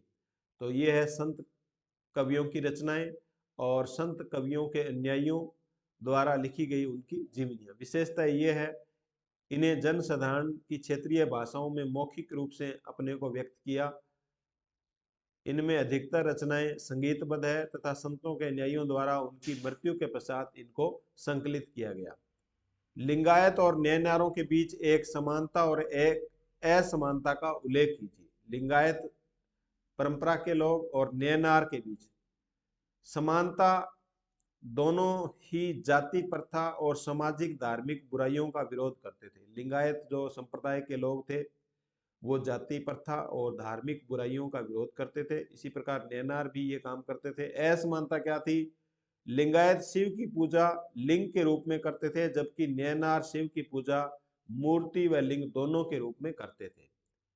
करते तो शिव की पूजा थे, लेकिन लिंगायत है वो लिंग के रूप में, नाम से ही पता चल रहा है, लिंगायत लिंग के रूप में पूजा करते थे, जबकि नैनार शिव की पूजा मूर्ति और लिंग दोनों के रूप में करते थे। तो ये एक समानता और एक असमानता है। सूफी परंपरा में सिलसिले का क्या अर्थ है और इस्लामी दुनिया में सूफी सिलसिलों का गठन कब से होने लगा? सिलसिला का शाब्दिक अर्थ है जंजीर। सिलसिला का शाब्दिक अर्थ क्या है? जंजीर है। यह जंजीर शेख और मुरीद के बीच एक निरंतर रिश्ते की द्योतक थी। शेख यानी गुरु और मुरीद का मतलब शिष्य, इन दोनों के बीच में एक रिश्ता था, जिसकी पहली अटूट पैगंबर मोहम्मद से जुड़ी है। जिसकी पहली अटूट है वो पैगंबर मोहम्मद से जुड़ी है। 12वीं शताब्दी के आसपास इस्लामी दुनिया में सूफी सिलसिलों का गठन है वो होने लगा 12वीं शताब्दी में। और सबसे प्रसिद्ध सिलसिला कौन सा था भारत के अंदर? चिश्ती सिलसिला। कबीर की बानी किन पुस्तकों विशिष्ट परिपाटियों में संकलित है? नाम लिखिए। तो कबीर की बानी है वो कबीर ग्रंथावली के अंदर है, कबीर ग्रंथावली, कबीर बीजक के अंदर है और गुरु ग्रंथ साहिब में। बाबा फरीद की रचनाएं भी गुरु ग्रंथ साहिब में है। किस प्रकार मीराबाई ने जातिवादी समाज की रूढ़ियों का उल्लंघन किया? मीरा के गुरु रैदास थे, जो काशी के एक चरमकार थे। इससे पता चलता है कि मीरा ने निम्न जाति के माने जाने वाले रैदास को अपना गुरु मानकर जातिवादी समाज की रूढ़ियों का उल्लंघन किया। संप्रदाय के समन्वय से इतिहासकार क्या अर्थ निकालते हैं? इसका सबसे विशिष्ट उदाहरण कहां से मिला है? संप्रदाय के समन्वय से इतिहासकार का अर्थ पूजा प्रणालियों के समन्वय से है। इसका सबसे विशिष्ट उदाहरण पूरी उड़ीसा से मिलता है। यानी विभिन्न संप्रदायों में आपस में समन्वय था। कैसे पता चलता है? ये जो पूजा प्रणालियां हैं ये सभी में एक जैसी है और इनका उदाहरण पूरी उड़ीसा से मिलता है। वैदिक पूरी है वो नक्शे में भरना भी आपसे पूछा जा सकता है, तो उड़ीसा में आपको भरना है। वैदिक परंपरा एवं तांत्रिक आराधना पद्धति में कभी कभी संघर्ष की स्थिति क्यों उत्पन्न हो जाती है? एक तो वैदिक वेदों की जो परंपरा है, एक तांत्रिक आराधना पद्धति है, इनमें आपस में तनाव पैदा हो जाता है। कारण, वैदिक परंपरा के प्रशंसक उन सभी विश्वासों की आलोचना करते हैं जो ईश्वर की उपासना के लिए मंत्रों के उच्चारण के साथ यज्ञों के संपादन से हटकर है। यानी वैदिक परंपरा के लोग मंत्रों के उच्चारण को सही मानते हैं और यज्ञों को, और जो इनको नहीं मानते उनसे ये क्या करते हैं? ये उनकी आलोचना करते हैं। तांत्रिक परंपरा के प्रशंसक वैदिक सत्ता की अवहेलना करते हैं और जो तांत्रिक परंपरा को मानते हैं वे वैदिक परंपरा को नहीं मानते, उसकी अवहेलना करते हैं। पीर शब्द का अर्थ स्पष्ट कीजिए। सूफियों के प्रत्येक सिलसिले का नेतृत्व जो संत करता था वह पीर कहलाता था। सूफियों के प्रत्येक सिलसिले का नेतृत्व जो संत करता था, यानी सूफियों का जो सिलसिला है उसका, चाहे कोई भी सिलसिला है, उसका जो नेतृत्व करता था, जो संत नेतृत्व करता था वह पीर कहलाता था। वह बहुत पवित्र जीवन व्यतीत करता था। सूफी अल्लाह तक पहुंचने के लिए पीर का होना आवश्यक समझते थे। सूफी अल्लाह तक पहुंचने के लिए पीर का होना आवश्यक समझते थे। पीर का मतलब शेख भी कह सकते हैं, इनको गुरु भी कह सकते हैं।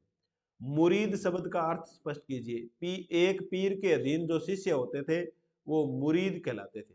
सूफी विचारधारा में पीर एवं मुरीद के मध्य संबंधों को बहुत महत्व होता था। मुरीद अपने गुरु के पद चिन्हों पर चलता था।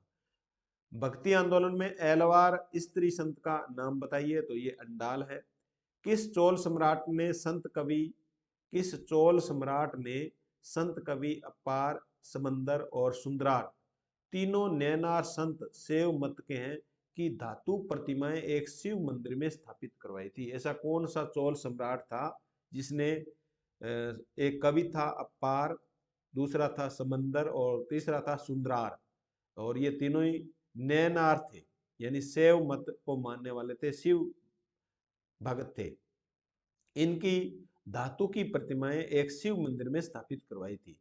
945 ईस्वी के एक अभिलेख के अनुसार, इसका साक्ष्य कौन देता है? एक अभिलेख बताता है कि 945 ईस्वी के अंदर चोल सम्राट प्रांतक प्रथम संत कवि अपार, समंदर और सुंदरार की धातु प्रतिमाएं शिव मंदिर में स्थापित करवाई थी। तो ये चोल सम्राट कौन था? प्रांतक प्रथम, ये आपको याद रखना है, प्रांतक प्रथम। अतिया मस्जिद कहाँ स्थित है? इसका निर्माण कब हुआ? जिला मेमन सिंह, बांग्लादेश, और इसका निर्माण 1609 ईस्वी में हुआ। अतिया मस्जिद का निर्माण 1609 ईस्वी में ये बांग्लादेश में है और मेमन सिंह जिले के अंदर है। चोल सम्राटों द्वारा निर्मित विशाल शिव मंदिरों के नाम लिखिए। चिदम्बरम, तंजावुर और गंगैकोंड चोलपुरम के विशाल मंदिरों का निर्माण चोल सम्राटों के द्वारा करवाया गया। 711 ईस्वी में किस अरब सेनापति ने सिंध को विजित किया था? मोहम्मद बिन कासिम ने।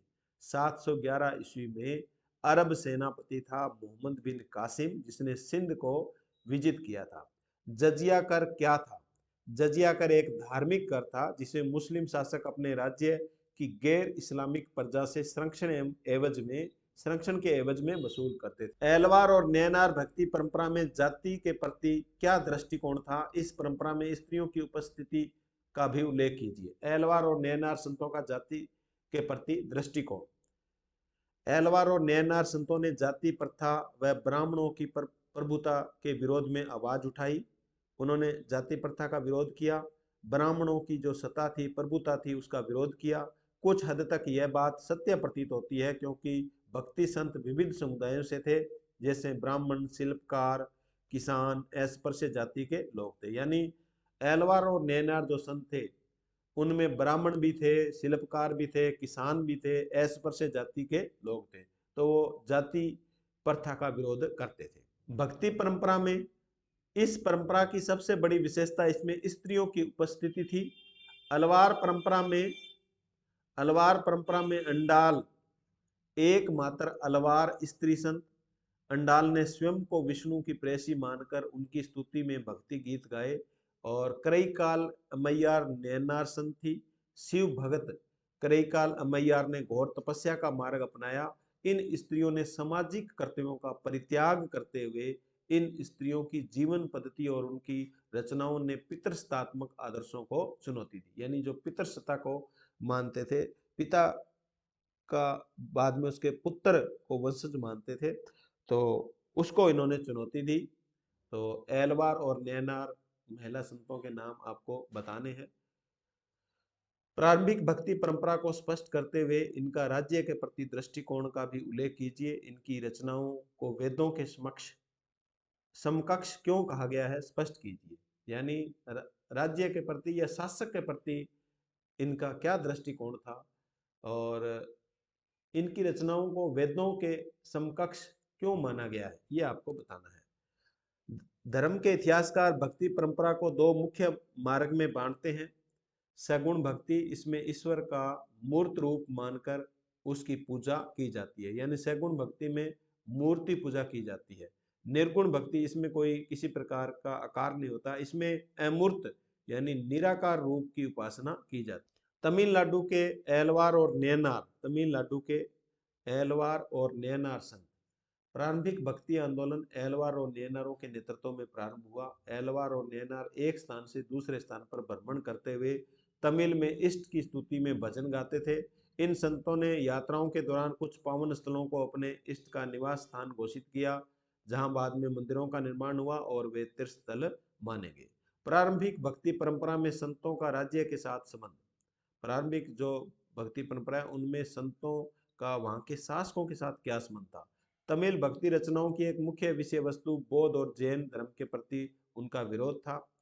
यानी तमिल भक्ति जो रचना है उन्होंने बौद्ध और जैन धर्म का विरोध किया। इतिहासकारों ने इस विरोध की व्याख्या करते हुए यह सुझाव दिया कि परस्पर विरोधी धार्मिक समुदायों से राज्य के अनुदान और संरक्षण को लेकर आपस में प्रतिस्पर्धा थी। यानी ये विरोध इसलिए करते थे कि वो राज्य के संरक्षण प्राप्त करना चाहते थे, अनुदान प्राप्त करना चाहते थे। पल्लव, पांडवों एवं चोल शासकों ने भक्ति परंपरा का समर्थन किया। विष्णु और शिव मंदिरों के निर्माण के लिए इन्होंने भूमि दान दिए। तो जो संत है उनके साथ जो शासक है वो जुड़े हुए थे और इन भक्ति संतों को अनुदान और संरक्षण भी प्रदान किया जाता था। नैनार और एलवार संत वेलाल किसकों द्वारा सम्मानित होते थे। यानी नैनार और एलवार संतों को किसानों के द्वारा सम्मानित किया जाता था, इसलिए शासकों ने भी उनका समर्थन पाने का प्रयास किया। एलवार और नैनार संतों की इन रचनाओं को वेद जितना महत्वपूर्ण बताकर इस परंपरा को सम्मानित किया गया। यानी एलवार और नैनार संतों की जो रचनाएं हैं उनको वेदों जितना ही महत्वपूर्ण माना गया। इनकी जो रचनाएं हैं एलवार और नैनारों को, उनकी तुलना वेदों से ही की गई। नेलेईरा दिव्य प्रबंधन को चारों वेदों के समकक्ष रखना एलवार और नैनार संतों के प्रभुत्व का उदाहरण है। इन संतों का प्रभुत्व इसलिए था क्योंकि इनकी परंपरा में जाति भेद नहीं था। यानी नेलेईरा दिव्य प्रबंधम है, इसको तो चारों वेदों के बराबर माना गया है क्योंकि इसमें जाति भेद नहीं था। अब है टिप्पणी लिखिए। वीर शैव परंपरा है, इस्लाम के 5 सिद्धांत है, खानका और सिलसिला पर टिप्पणी लिखनी है, सिख के 5 प्रतीकों पर आपको टिप्पणी लिखनी है। वीर शैव परंपरा की विशेषताएं। 12वीं शताब्दी में कर्नाटक में शैव धर्म का प्रचार वीर शैव और लिंगायत के रूप में हुआ। वीर शैव व लिंगायत समुदाय के प्रवर्तक कल्याणी के कलाचूरी वंश के प्रधानमंत्री बासवना नामक ब्राह्मण थे। इस समुदाय के संतों ने कन्नड़ भाषा में उपदेश दिए। उनके भक्ति गीतों को वचन शास्त्र कहा जाता था, ये याद रखना है।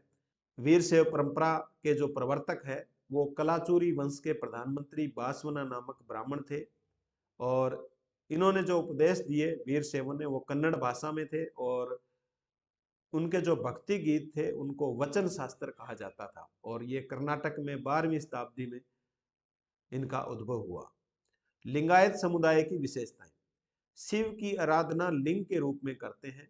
इस समुदाय के पुरुष वाम सखंड पर चांदी की एक डिबिया में एक लघु लिंग को धारण करते हैं। इस समुदाय के अनुसार मृत्युपरांत भगत शिव में लीन हो जाएंगे और इस संसार में पुण्य नहीं लौटेंगे। पुनर्जन्म के सिद्धांत में विश्वास नहीं करते थे। श्रद्धा संस्कार का पालन नहीं करते थे। इस्लाम के 5 नियम और सिद्धांत। इस्लाम के 5 नियम और सिद्धांत कौन से हैं देखिए। नंबर 1 है अल्लाह एकमात्र ईश्वर है, पैगंबर मोहम्मद उनके दूत है, दिन में 5 बार नमाज पढ़नी चाहिए, खैरात और ज़कात बांटनी चाहिए यानी दान देना चाहिए, रमजान के महीने में रोजा रखना चाहिए, हज के लिए मक्का जाना चाहिए। तो इस्लाम के ये 5 सिद्धांत है वो आपको याद रखना। खानकाह और सिलसिला। खानकाह सूफी संतों का निवास स्थान खानकाह हुआ करता था। खानकाह किसे कहते थे? सूफी संतों का जो निवास स्थान है उसको खानकाह कहा जाता था। खानकाह का नियंत्रण शेख, पीर या मुर्शीद के हाथ में होता था। खानकाह पर नियंत्रण कौन रखता था? शेख यानी गुरु, पीर। शेख को पीर भी कहा जाता है और मुर्शीद भी कहा जाता है। देखो मुर्शीद याद रखना है, मुर्शीद और मुरीद। मुरीद शिष्य है और मुर्शीद गुरु है। खानकाह सामाजिक जीवन का केंद्र बिंदु था। शेख निजामुद्दीन औलिया की खानकाह उसमें दिल्ली शहर की बाहरी सीमा पर यमुना नदी के किनारे गियासपुर में थी, ये याद रखना है। शेख निजामुद्दीन औलिया की खानकाह दिल्ली शहर के बाहर यमुना नदी के किनारे कहां पर थी? गियासपुर में।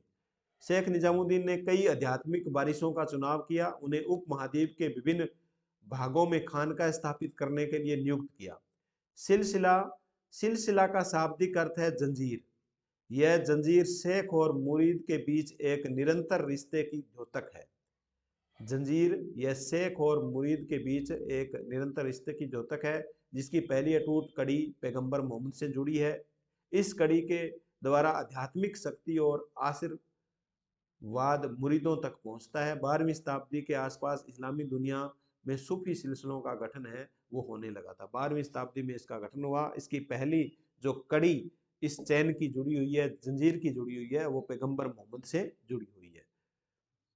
सिख धर्म के 5 प्रतीक या पंच कंकार, गुरु गोविंद सिंह ने सिखों को 5 प्रतीक धारण करने का आदेश दिया, जिसे पंच कंकार कहा जाता है। ये है बिना काटे केस, नंबर 1 है बिना काटे केस, कृपाण, कच्छ, कंगा और लोहे का कड़ा, यानी पांचों ही है वो कै पर है, कै से शुरू होते हैं। केस, कृपाण, कच्छ, कंगा, लोहे का कड़ा। कबीर की बानी 3 विशिष्ट परिपाटियों में संकलित है। व्याख्या कीजिए। कबीर की बानी 3 विशिष्ट परिपाटियों में संकलित है। एक तो है कबीर बीजक, कबीर पंथियों द्वारा वाराणसी उत्तर प्रदेश के अन्य स्थानों पर इसको संरक्षित किया गया। कबीर ग्रंथावली, कबीर ग्रंथावली का संबंध राजस्थान के दादू पंथियों से है।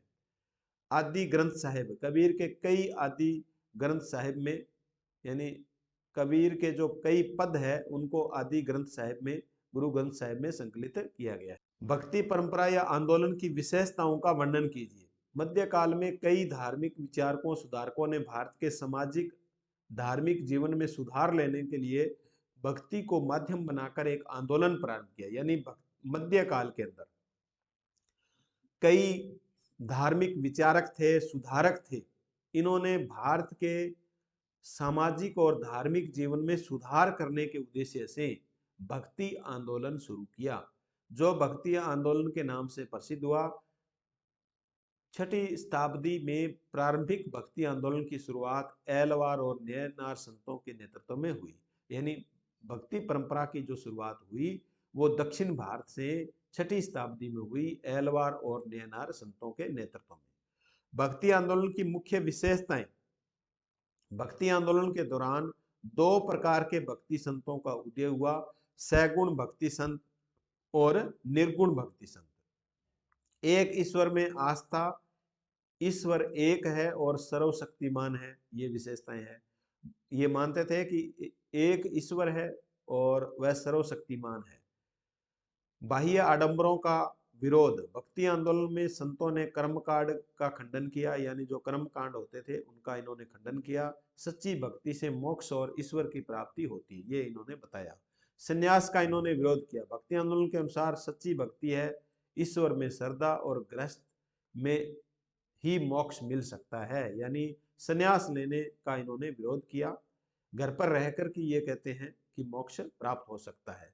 वर्ण व्यवस्था का विरोध किया। भक्ति आंदोलन के प्रवर्तकों ने वर्ण व्यवस्था यानी जो भेदभाव है वर्ण के आधार पर, उसका इन्होंने विरोध किया। मानव सेवा पर बल दिया।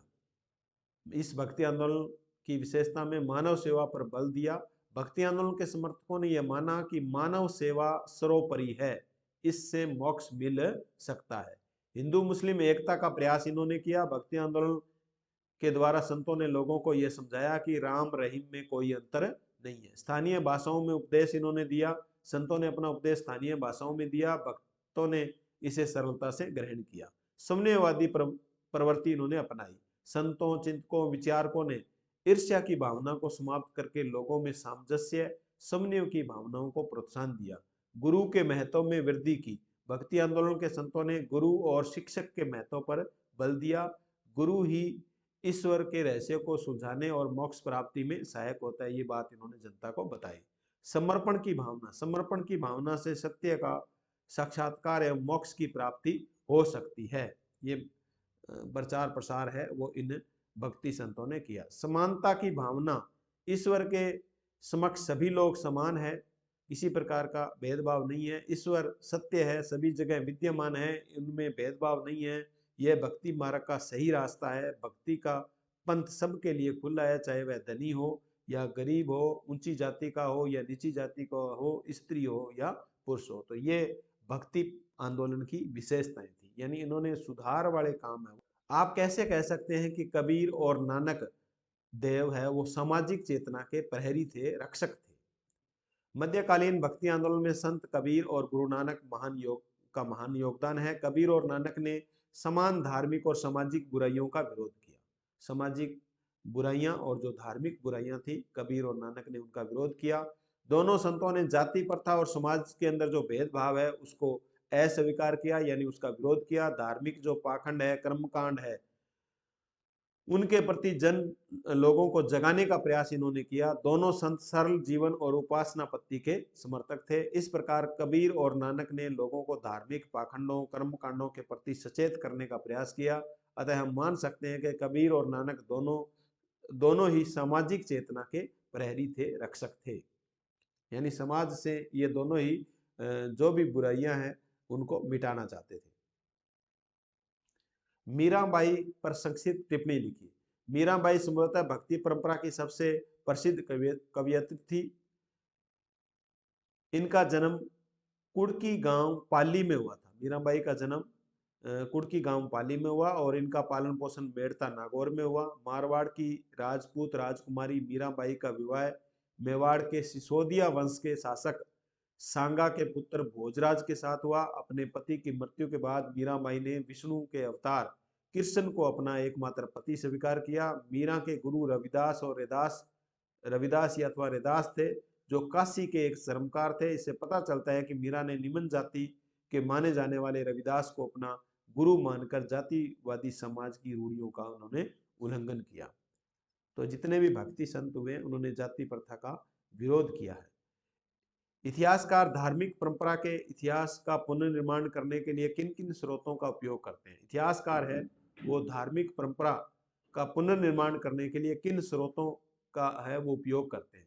इतिहासकार धार्मिक परंपरा के इतिहास का पुनर्निर्माण करने के लिए उन स्रोतों का उपयोग करते हैं जिनमें प्रमुख है मूर्ति कला है, स्थापत्य कला है, धर्म गुरुओं से जुड़ी कहानियां हैं, देवीय स्वरूप को जानने को उत्सुक स्त्री और पुरुषों द्वारा लिखी गई काव्य रचनाएं हैं। मूर्ति कला और स्थापत्य कला का उपयोग इतिहासकार तभी कर सकते हैं जब उन्हें इन आकृतियों और इमारतों को बनाने और उनका उपयोग करने वाले लोगों के विचारों, आस्थाओं तथा आचारों की समझ हो। धार्मिक विश्वासों से संबंधित साहित्यिक परंपराओं को समझने के लिए हमें कई भाषाओं की जानकारी होनी चाहिए। तो ये मूर्ति कला, स्थापत्य कला, धर्म गुरुओं से जुड़ी जो कहानियां हैं, किताबें हैं, ग्रंथ हैं, इनको पढ़ करके इनसे है वो हमें ये इतिहास है, वो धार्मिक इतिहास है, वो उपलब्ध करवाते हैं। इस्लाम और उसके सिद्धांतों का पूरे उपमहाद्वीप में दूर दराज तक फैलाव हुआ। इस्लाम और उसके जो सिद्धांत हैं उसका फैलाव दूर दराज तक हुआ। कथन को स्पष्ट कीजिए। इस्लाम के आगमन के पश्चात होने वाले परिवर्तन शासक वर्ग तक ही सीमित न रहकर पूरे उपमहाद्वीप में दूर दराज तक विभिन्न सामाजिक समुदायों जैसे किसान, शिल्पी, योद्धा, व्यापारी आदि के बीच फैल गया। जिन्होंने इस्लाम धर्म को स्वीकार किया उन्होंने सैद्धांतिक रूप से इनकी 5 मुख्य बातों या सिद्धांतों को माना। इस्लाम के 5 नियम या सिद्धांत ये है। 5 सिद्धांत कौन से हैं? अल्लाह है, एकमात्र ईश्वर है तथा पैगंबर मोहम्मद उनके दूत है। दिन में 5 बार नमाज पढ़नी चाहिए, ज़कात और खिरात बांटनी चाहिए, रमजान के महीने में रोजा रखना चाहिए, हज के लिए मक्का जाना चाहिए। तो ये 5 सिद्धांत है वो इस्लाम धर्म के मुख्य सिद्धांत। कुरान के विचारों की अभिव्यक्ति के लिए इस्माइली समुदाय के लोगों ने देसी साहित्यिक विद्या का सहारा लिया। विभिन्न स्थानीय भाषाओं में जीनन का मतलब ये आप को बताना है भक्ति गीत। जीनन किसे कहते हैं? भक्ति गीत। जीनन नाम से भक्ति गीतों को गाया जाता था जो राग में निबद्ध थे। इसके अतिरिक्त मालाबार तट केरल के किनारे बसे अरब मुसलमान व्यापारियों ने स्थानीय मलयालम भाषा को अपनाने के लिए मातृकुलीय या मातृग्रहता जैसे स्थानीय आचारों को भी अपनाया। इस प्रकार इस्लाम और उनके सिद्धांतों का पूरे उपमहाद्वीप में दूर दराज तक फैलाव हो चुका था। सूफीवाद के प्रमुख धार्मिक विश्वासों और प्रथाओं पर चर्चा करें। सूफीवाद के प्रमुख धार्मिक विश्वास और उनकी प्रथाएं, उन पर चर्चा करनी है। या ऐसे भी क्वेश्चन आ सकता है, सूफी मत क्या है, संक्षेप में लिखिए। सूफीवाद की प्रमुख मान्यताएं या प्रथाएं। सूफी धार्मिक और राजनीतिक संस्थान के रूप में खलीफा के बढ़ते भौतिकवाद के खिलाफ थे। सूफियों ने धर्मशास्त्रियों द्वारा अपनाई गई कुरान और सुन्ना की व्याख्या करने की हठधर्मिता, परिभाषाओं और विद्वानों के तरीकों की आलोचना की। सूफियों ने ईश्वर के प्रति तीव्र भक्ति और प्रेम के माध्यम से मोक्ष प्राप्त करने पर जोर दिया। सूफियों ने अपने व्यक्तिगत अनुभव के आधार पर कुरान की व्याख्या की। उन्होंने लोगों को खिलाने के लिए लंगर, एक खुली रसोई का आयोजन किया। सुबह से लेकर देर रात तक सभी क्षेत्र के लोग, सैनिक, दास, गायक, व्यापारी, कवि, अमीर, गरीब यहाँ आते थे। गायन और नृत्य उन परंपराओं का एक महत्वपूर्ण हिस्सा बन गया जिसे पहले इस्लाम में अनुमोदित नहीं किया गया था। सूफियों ने या तो जिक्र, देवीय नामों को याद करके या समा के माध्यम से अपनी उपस्थिति को प्रकट करते हुए रहस्यमय संगीत के प्रदर्शन से भगवान को याद किया। यानी इस्लाम धर्म के अंदर जो शिया और सुन्नी संप्रदाय है, उनमें जो बुराइयां थी उनको इन्होंने दूर किया। उनकी बुराइयों की उन्होंने आलोचना की और एक नया यानी जिक्र और क्षमा के माध्यम से उन्होंने जो भगवान को है वो याद किया। भक्ति आंदोलन में एलवार और नैनार परंपरा में अंतर स्पष्ट कीजिए। बहुत ही अच्छा क्वेश्चन है। एलवार और नैनार अंतर बताना है। एलवार देखो, एलवार विष्णु भगत थे, नैनार शिव भगत थे। एलवार संतों की संख्या 12 थी और नैनार संतों की संख्या 63 थी। 12 और 63। एलवार संतों की रचनाओं का संकलन नेल्ययिरा दिव्य प्रबंधम में किया गया, जिसको 4 वेदों के बराबर माना गया है। नैनार संतों की रचनाओं का संकलन तवरम में किया गया है। एलवारों में एकमात्र महिला संत अंडाल है और नैनारों में करईकाल अमैयार एक प्रसिद्ध महिला संत थी। तो इस प्रकार 4 इनके अंदर अंतर है। ये 4 लिख लिख के आप याद कर लेंगे। बेसरिया और बासरिया सूफी परंपराओं के बीच एक रूपता और अंतर दोनों को स्पष्ट कीजिए। बेसरिया और बासरिया सूफी परंपरा के बीच एक रूपता। बेसरिया तथा बासरिया दोनों ही इस्लाम धर्म से संबंधित थे। बेसरिया और बासरिया दोनों ही इबादत पर अधिक बल देते थे। ये तो इन दोनों में थी एक रूपता। अब इनमें असमानता कौन सी थी? और तीसरा है, दोनों ही स्रोत शक्ति केवल अल्लाह को मानते थे। बेसरिया और बासरिया सूफी परंपरा में अंतर। बेसरिया इस्लामी कानून का पालन नहीं करते थे। इसके विपरीत बासरिया इस्लामी कानून का पालन करते थे। बेसरिया सूफी खानकाह आश्रम का अपमान करके फकीर जिंदगी व्यतीत करते थे। इसके विपरीत बासरिया सूफी संत निकायों में खानकाहों में रहते थे और खानकाहों में पीर अपने शिष्यों मुर्शिदों के साथ रहता था, मुरीदों के साथ रहता था। चिश्ती सिलसिले ने भारतीय भक्ति परंपरा की कई विशेषताओं को अपनाया। संक्षेप में स्पष्ट कीजिए। समकालिक रहस्यवाद भक्ति परंपरा में रहस्यवाद ईश्वर से संवाद करने के तरीके, ईश्वर के साथ एकता की अनुभूति के रूप में देखता है। भक्ति परंपरा में रहस्यवाद के कुछ उदाहरण: भजन गायन, कीर्तन करना, अनुष्ठान करना, प्रार्थना, जप करना, तन को देवालय बनाकर ईश्वर के साक्षात्कार की कोशिश करना। सूफियों में रहस्यवाद। सूफियों ने भक्ति परंपरा के रहस्यवाद को अपनाया। सूफी मुसलमान है लेकिन उन्हें सर्वेश्वरवादी रहस्यवादी माना जाता है। सूफियों ने धार्मिक भावों को तीव्र करने के लिए संगीत और गीतों को सुनने पर जोर दिया। जियारत और तीर्थ यात्रा। हिंदू धर्म में तीर्थ यात्रा में शुद्धि, भक्ति और ज्ञान प्राप्ति के लिए पवित्र स्थलों की आध्यात्मिक यात्राएं शामिल है। ये यात्राएं अक्सर ऋषियों और भक्तों द्वारा की जाती है। पुण्य, प्रायश्चित और गहन आध्यात्मिक समझ की खोज पर जोर दिया जाता है। भक्ति संतों ने पवित्र तीर्थ स्थलों की यात्राएं की। भक्ति आंदोलन से प्रभावित होकर सूफीवाद में भी जियारत की परंपरा का विकास हुआ। सूफीवाद में सबसे लोकप्रिय अनुष्ठानों में से एक सूफी संतों की कब्रों की जियारत है। किसी भी महत्व के स्थान पर जाने की रस्म को जियारत कहा जाता है। किसी भी महत्व के स्थान पर जाने की जो रस्म है, रिवाज है, उसको क्या कहा जाता है? जियारत कहा जाता है। संगीत का प्रभाव। संगीत हमेशा सभी भारतीय धर्मों के बीच एक समृद्ध परंपरा के रूप में मौजूद रहा है। विचारों को फैलाने का प्रभावशाली माध्यम के रूप में संगीत ने लोगों से पीढ़ियों के लिए अपील की है। भारत में दर्शक पहले से ही स्थानीय भाषाओं में भजनों से परिचित थे। इस प्रकार आबादी के बीच सूफी भक्ति गायन तुरंत सफल रहा। संगीत ने सूफी आदर्शों को मूल रूप से प्रसारित किया। यानी जो संगीत है उसने सूफी परंपरा के जो विचार है उनको प्रसारित किया। फिर है एकेश्वरवाद। भक्ति परंपरा के अनुयायी एक ही सर्वशक्तिमान ईश्वर की पूजा करते हैं। जिसे कई अलग अलग नामों से जाना जाता है। इसी प्रकार सूफी संत भी एकेश्वरवाद में विश्वास करते हैं। तो देखते हैं प्रमुख सैंधव पुरा स्थल। सिंधु सभ्यता या सिंधु घाटी सभ्यता है, उसके जो प्रमुख स्थल है उनके बारे में हम देखेंगे। हड़प्पा, ये हड़प्पा पाकिस्तान में है, यहाँ पर आपको भरना है। और मोहनजोदड़ो, ये भी पाकिस्तान में है। कोट दीजी, चनहुदड़ो यानी दड़ो दड़ो वाले, ये पाकिस्तान के अंदर है। हड़प्पा के बाद में दूसरा जो स्थल है, 1 नंबर पर हड़प्पा आ गया, 2 नंबर पर मोहनजोदड़ो और 3 पर कोट दीजी, 4 6 से देख लेना आप, 4 चनहुदड़ो। तो इस प्रकार इनको भरना है आपको, हड़प्पा, मोहनजोदड़ो, कोट दीजी, चनहुदड़ो। इसके बाद में बनावली, ये हरियाणा में है, बनावली हरियाणा में है। और राखी गढ़ी, ये भी हरियाणा में है। तो बनावली और राखी गढ़ी ये आपको हरियाणा में यहाँ पर भरनी है। कालीबंगा, ये राजस्थान के हनुमानगढ़ जिले में। तो इस प्रकार यहाँ पर आपको कालीबंगा भरनी है। इसके बाद में है धोलावीरा, धोलावीरा, लोथल और नागेश्वर, ये गुजरात के अंदर है। धोलावीरा, लोथल और नागेश्वर कहाँ पर है? गुजरात में। तो ये स्थल भी आपको याद रखने हैं। इसके बाद में अन्य जो स्थल है, रोपड़ आपसे पूछा जा सकता है। रोपड़ ये पंजाब में है। रोपड़ कहाँ पर है? पंजाब में है। और मांडा, मांडा जो स्थल है ये जम्मू कश्मीर में, यहाँ पर आपको मांडा दर्शाना है। भारत के इस नक्शे में हम प्रमुख बौद्ध स्थलों को देखेंगे। लुम्बिनी वन, ये नेपाल में है। लुम्बिनी वन, जहाँ पर महात्मा बुद्ध का जन्म हुआ था।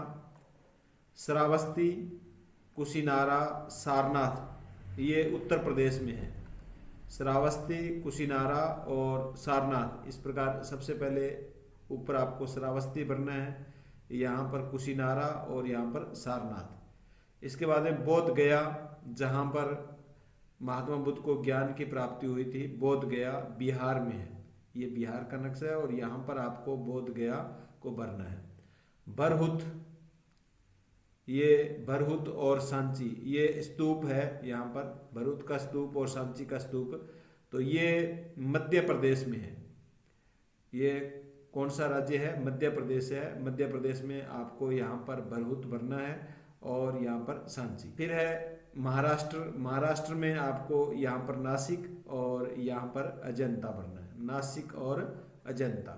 ये गुजरात है। गुजरात के नीचे आपको, नीचे ऐसे गुजरात के नीचे नासिक, ऐसे याद रख लेना, गुजरात के नीचे नासिक और उसके बाद में अजंता। इसके बाद में नागार्जुन कोंडा और अमरावती, आंध्र प्रदेश में है। नागार्जुन कोंडा और अमरावती कहाँ पर है? आंध्र प्रदेश। ये आंध्र प्रदेश में है, ये तमिलनाडु है। तो ये 2 स्थल है, अमरावती और नागार्जुन कोंडा। तो ये आपको याद रखना है, यहाँ पर ये आंध्र प्रदेश में है। अब है राष्ट्रीय आंदोलन से संबंधित प्रमुख स्थल जो भारत के नक्शे में आपसे पूछे जा सकते हैं। अमृतसर, ये पंजाब में है, ये है जो पंजाब है। और लाहौर, ये पाकिस्तान में। मेरठ, मेरठ उत्तर प्रदेश में, ऊपरी ऊपर यहाँ आपको भरना है। बीच में बरेली, इस प्रकार याद रख लेना, बीच में बरेली आपको भरना है। और आगरा, आगरा राजस्थान के यहाँ पास में है आगरा। फिर है यहाँ कानपुर और चौरी चौरा नामक जो स्थल है। बनारस, ये सब उत्तर प्रदेश में है। मेरठ, बरेली, बनारस, आगरा, कानपुर, चौरी चौरा, ये कहाँ पर है? ये उत्तर प्रदेश के अंदर है। उत्तर प्रदेश में आपको भरने हैं। और चंपारण, महात्मा गांधी का भारत में प्रथम सत्याग्रह है, ये चंपारण में हुआ था और ये आपको यहाँ बिहार के अंदर भरना है। साबरमती, साबरमती से दांडी की जो यात्रा की थी, नमक यात्रा, 24 मील की ये यात्रा थी, 24 दिनों में तय की गई थी। तो साबरमती ये गुजरात में है और दांडी ये समुद्र के किनारे पर स्थित है, यहाँ पर दांडी, साबरमती से दांडी। खेड़ा और बारदोली, यहाँ पर आंदोलन हुए थे खेड़ा और बारदोली में, तो ये गुजरात में है। साबरमती, खेड़ा, बारदोली और दांडी ये सभी कहाँ हैं? गुजरात में आपको भरने हैं। वर्धा ये महाराष्ट्र है। वर्धा महाराष्ट्र में, यहाँ मध्य प्रदेश के बिल्कुल नीचे वर्धा है। यहाँ पर वर्धा महाराष्ट्र में है। बम्बई महाराष्ट्र में है। पूना महाराष्ट्र में है। सतारा महाराष्ट्र में है। और कटक ये यहाँ पर कटक यानी उड़ीसा के यहाँ पर ये समुद्री किनारा है, यहाँ पर क्या है? कटक है। इसके बाद में 1800 स्तंभ की जो क्रांति है उससे संबंधित कुछ स्थल यहाँ दिए गए हैं और आपसे नक्शे में पूछे जाएंगे।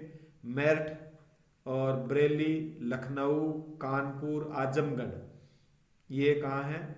ये उत्तर प्रदेश में है। मेरठ, बरेली, लखनऊ, कानपुर, आजमगढ़, इनको आप प्रैक्टिस कर लेना इनकी। और दिल्ली यहाँ पर आ गई। ग्वालियर है ये मध्य प्रदेश में। ग्वालियर कहाँ है? एमपी मध्य प्रदेश में है। और झांसी देखो यहाँ भरनी है, ये तो पक्का ही क्वेश्चन पूछा जाएगा। झांसी अगर यहाँ भर दिया आपने तो गलत हो जाएगा, झांसी यहाँ भरना है। इसके बाद में आरा और जगदीशपुर, आरा अथवा जगदीशपुर ये बिहार में है। आरा, जगदीशपुर बिहार में है। बैरकपुर की छावनी है। बैरकपुर है ये पश्चिम बंगाल में, ये देखो यहाँ ये पश्चिम बंगाल है, तो बैरकपुर पश्चिम बंगाल में है। बैरकपुर पश्चिम बंगाल। फिर ये सतारा, फिर से पूछा गया सतारा कहाँ है? महाराष्ट्र में। अन्य प्रमुख ऐतिहासिक स्थल देखो, तक्षशिला ये पाकिस्तान में है। और पानीपत ये हरियाणा में है। पानीपत हरियाणा में भरना आपको। मथुरा, फतेहपुर सीकरी, इलाहाबाद, मथुरा, फतेहपुर सीकरी, इलाहाबाद ये उत्तर प्रदेश में है। पाटलिपुत्र जिसका आज आधुनिक नाम है पटना, जिसे पोलीब्रोथा भी कहा जाता है, पाटलिपुत्र ये बिहार की राजधानी पटना। इसके बाद में ये पश्चिम बंगाल है, यहाँ पर वर्धमान और कलकत्ता ये आपको यहाँ भरना है। वर्धमान, और ये पश्चिम बंगाल की राजधानी है वो कोलकाता या कलकत्ता है। और इसके बाद में आमेर, जयपुर के आसपास का क्षेत्र आमेर कहलाता था। और अजमेर राजस्थान के जो हृदय स्थल है या मध्य का स्थल है ये अजमेर है। इसके बाद में मंदसौर ये मध्य प्रदेश में। मंदसौर नाम से ही ये अनुमान लगा लेना कि ये कहाँ है? मध्य प्रदेश में है। सूरत गुजरात में है, यहाँ पर भरना है आपको। सूरत गुजरात में। मुंबई या बम्बई है, मुंबई या बम्बई यहाँ पर इस समुद्र तल के किनारे हैं महाराष्ट्र में। इसके बाद में चेन्नई और मद्रास यहाँ आपको तमिलनाडु, ये तमिलनाडु का जो समुद्री किनारा है यहाँ पर मद्रास अथवा चेन्नई। अन्य ऐतिहासिक स्थल देखो, ननकाना साहिब ये पाकिस्तान में है। ये भारत का पंजाब है और ये पाकिस्तान का है, तो यहाँ पर पाकिस्तान का जो पंजाब है यहाँ पर ननकाना साहिब भरना आपको। शाहजहानाबाद ये दिल्ली के अंदर है यहाँ पर। मेड़ता राजस्थान में भरना है। राजगीर ये जिसको मगध बोलते हैं बिहार को, यहाँ मगध की राजधानी हुआ करती थी राजगीर, या राजगढ़ के नाम से भी जानी जाती है, तो ये बिहार में, यहाँ पर राजगीर आपको भरना है। उज्जैन है वो मध्य प्रदेश में है। और कनौज अगर पूछा जाए, कनौज, तो कनौज आपको भरना है उत्तर प्रदेश में। कनौज कहाँ भरना है? उत्तर प्रदेश में। उज्जैन मध्य प्रदेश में है, कनौज उत्तर प्रदेश में है। पोरबंदर गुजरात में है। गिरनार ये भी गुजरात में है। पोरबंदर, गिरनार और भृगु कच्छ ये गुजरात के अंदर है। तो इनमें से ये जो नक्शा आपको करवाए जा रहे हैं इनमें से पूछ लिया जाएगा। सोपारा महाराष्ट्र में है। दौलताबाद महाराष्ट्र में है। नागपुर ये महाराष्ट्र में है। सोपारा, दौलताबाद, नागपुर। ताम्रलिप्ति ये पश्चिम बंगाल के अंदर है। ताम्रलिप्ति। गोलकुंडा ये तेलंगाना के अंदर है। बीजापुर ये कर्नाटक में है। बीजापुर कहाँ है? कर्नाटक में। हम्पी कर्नाटक में है। और मुसलीपट्टनम ये कहाँ पर है? ये आंध्र प्रदेश में। मुसलीपट्टनम ये आंध्र प्रदेश में है बंदरगाह। पुहार बंदरगाह जो चोल राजवंश की राजधानी हुआ करती थी, पुहार। और तंजावुर ये कहाँ है? तमिलनाडु में। पुहार और तंजावुर तमिलनाडु में है। कालीकट ये केरल में। कालीकट कहाँ है? केरल के अंदर। तो इस प्रकार ये आपको नक्शे में इनको भर के देखना है। इन्हीं में से आपके जो 5 नंबर के क्वेश्चन पूछे जाएंगे वो इन्हीं में से आपके आ जाएंगे। अब है महाजनपद, जैसे कंबोज ये आपको ऊपर यहाँ पर कंबोज भरना है। कंबोज की राजधानी कौन सी है? हाटक। गंधार जिसकी राजधानी तक्षशिला है, यानी पेशावर, आधुनिक जो पेशावर है पाकिस्तान में, उसके आसपास का क्षेत्र गंधार महाजनपद था। यहाँ पर कंबोज महाजनपद था। कुरुक्षेत्र और मथुरा ये उत्तर प्रदेश में है। सूरसेन उत्तर प्रदेश में। मत्स्य ये राजस्थान के अंदर है। इसी प्रकार कौशल यहाँ आपको भरना है कौशल, और कौशल की राजधानी है श्रावस्ती। मल भी आपको यहाँ भरना है। मल की 2 राजधानी थी, कुशीनारा और पावा, ये याद रखना है। मल की 2 राजधानी है, कुशीनारा और पावा। फिर है अंग आपको यहाँ भरना है, जिसकी राजधानी चंपा है। राजगृह यानी बिहार में राजगृह, मगध की राजधानी हुआ करती थी राजगृह। अयोध्या काशी उत्तर प्रदेश में। इसी प्रकार अवंती, चेदी, वत्स, भृगु कच्छ ये गुजरात के अंदर है। ये नर्मदा नदी हो गई, तो ये ताम्रलिप्ति आ गया। और अश्मक महाजनपद है जो सबसे दक्षिण के अंदर स्थित है। अश्मक जिसकी राजधानी अश्मक की राजधानी पोतन, या जिसे प्रतिष्ठान भी कहते हैं। ये गोदावरी नदी है। क्लास में मैंने 60 प्रमुख ऐतिहासिक स्थल है वो आपको बताए हैं, लिखाए हैं मैंने नोटबुक में, तो उनको भी इन नक्शों के अंदर भर के देखें ताकि ये 5 नंबर है वो आपके पक्के हो जाएं। धन्यवाद।